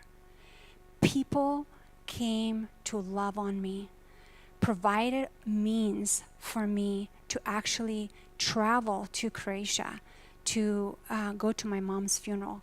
The story is very long, and someday I will be able to share with you. I never ended up actually making it to the funeral. Now I know why, because I think I was meant to be here, and maybe if I went home, I wasn't strong enough to come back.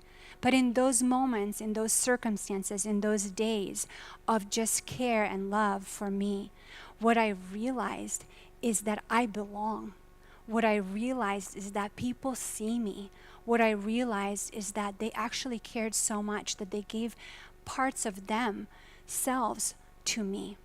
And because of that one encounter, in that one moment in time, I decided in my heart that I wanted to be a part of that community, and in fact have been for over 25 years in different capacities, either as a student, either as a worker, a board member, an adjunct, and now as a professor. Belonging is such an important aspect of organizational mind shift.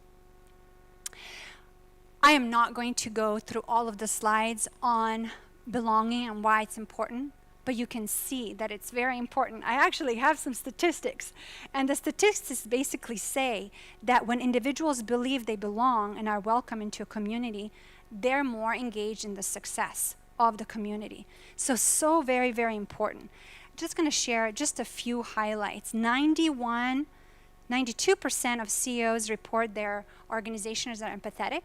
However, only 50% of employees say their CEOs are empathetic. That's not right?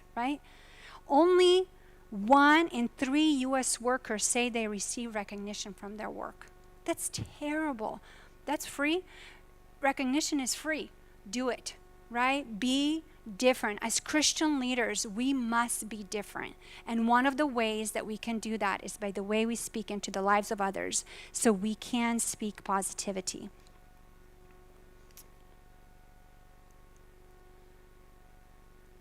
Most people leave organizations because they hate the office politics. Don't be a contributor to that, right? Only 46% of employees say they have a great deal of trust in their employer. That's pretty disheartening as well.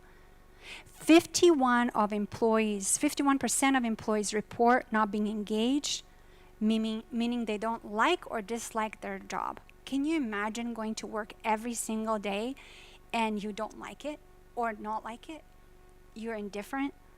That's terrible. I think the Lord says something about being lukewarm, right? Spit it out. Okay, so maybe it's time for something different. So, quick questions. What can you do about feeling like you can belong? What does that look like? What can you do to help close belonging gaps? And then for the organization, how well is your organization telling its story, so that every person is invited to help write this chapter? I just shared a quick glimpse of why I am at Fresno Pacific. If we ask people here, ask them their story. Why are you at Fresno Pacific? They might share some other things that are going to be equally meaningful, but it will share a story of feeling like you're seen as and a place where you belong.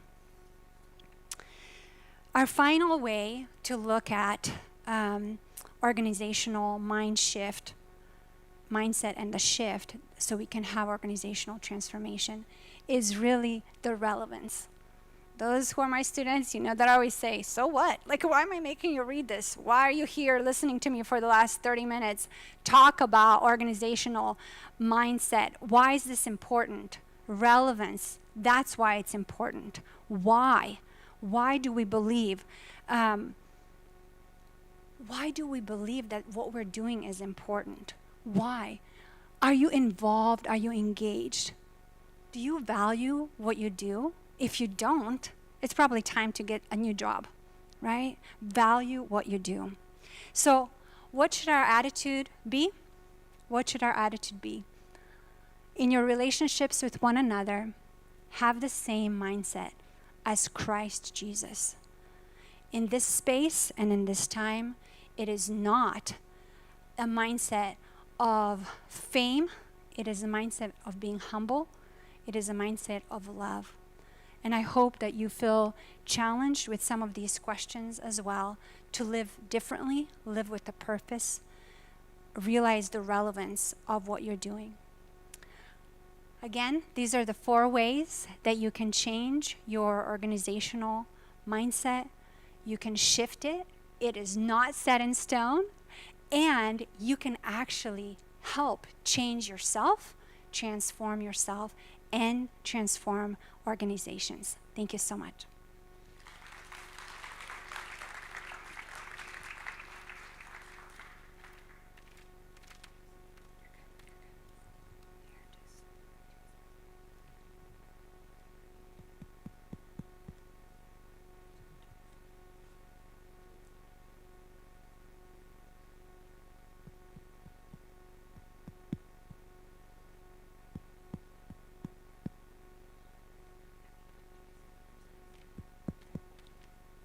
I know you missed me. We have 5-minute break, and then we'll have.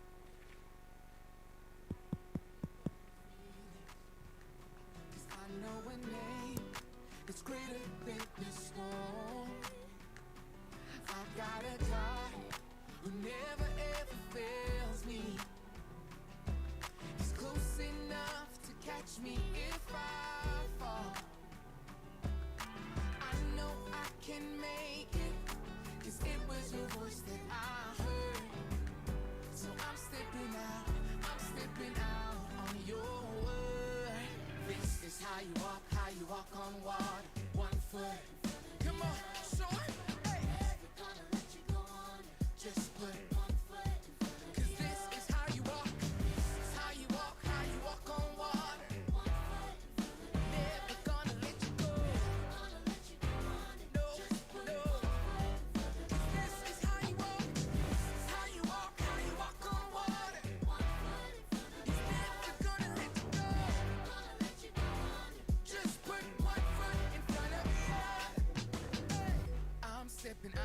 stepping out on your word. I'm stepping out on your word. I'm stepping out on your word. I'm stepping out on your word. I'm stepping out, stepping out, stepping out. I'm stepping out, stepping out, stepping out. I'm stepping out, stepping out, stepping out. I'm stepping out on your word. Hey, come on, it go left, right now, walk it out. It go left, right now, walk it out. It go left, right, 'cause this is how you walk. This is how you walk on water. Never gonna let you go. No, no. This is how you walk. This is how you walk. How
welcome back. Thank you for returning for the closing remarks. I know some people needed to scoot off and get on to their day, but what a phenomenal morning.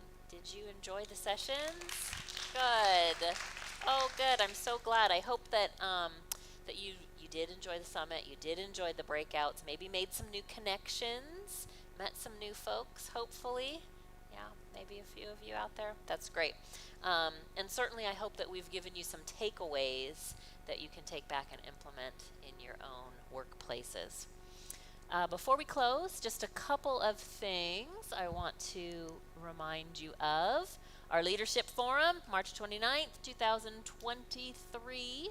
Don't forget about that. Hope to see you right back here in this very same space. So grab a snapshot of that or put that into your phone. And then immediately following will be our next Christian Business Summit. So remember the 2 scoops of raisins, 2 opportunities in one.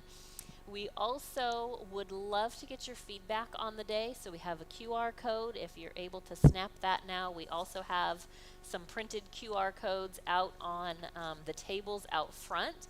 We want to know what you thought of the summit today, and we also want to know if there's opportunities to engage with you in the future and how we can help serve you as business educators to business professionals. So if you're able to do that survey, we would really appreciate it, and it shouldn't take too long. We tried to keep it brief because we know everyone is busy.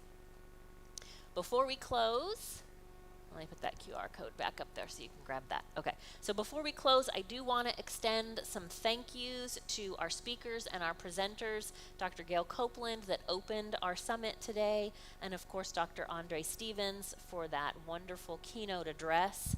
Special thank yous to all of our presenters. We had Carlos Huerta, Ron Benedicto, Dr. Michelle Bradford, Dr. Sharon Starcher, and Dr. Susanna Dobrich-Weiss. So I know that you put so much of your time and energy and blood, sweat, and tears into your presentation. So thank you so much for doing that and being just fabulous day in and day out.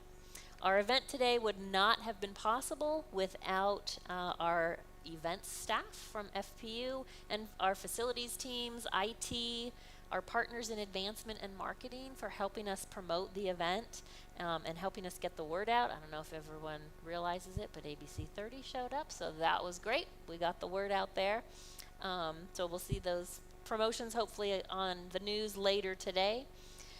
Also to our staff exec team and all of our staff volunteers from across campus, thank you so much for helping us with the event today. Special thank you, special word of appreciation to the School of Business team. As you know, we are little but mighty. Alone we can do so little, together we can do so much. Helen Keller. So that's how I feel day in and day out, working with the team from School of Business. Last but certainly not least, Jessie Weaver. There she is in the front row. Yes, I'm not going to make you stand and wave to everyone, but I did want to express my thanks, especially to you. Jessie handled all of the details of the event, made sure everyone knew where they needed to be, and just all around extraordinaire. So very special thank you to Jessie, because the event came off flawlessly as a result of her hard work. Okay, let's see. Aside from a prayer, I think we're wrapped up. So if you would please join me in prayer. Heavenly Father, thank you for this morning, for this opportunity to come together as a community that serves you through our work and our interactions. To you, God, be the glory. We ask that you be with us today, remain at the forefront of our hearts and in our minds. Thank you for this Christian business community. May they remain faithful and unwavering in their devotion to you, and know that they are called to serve for such a time as this. In your name we pray. Amen. Thank you all for coming. May you go in peace. Thank you.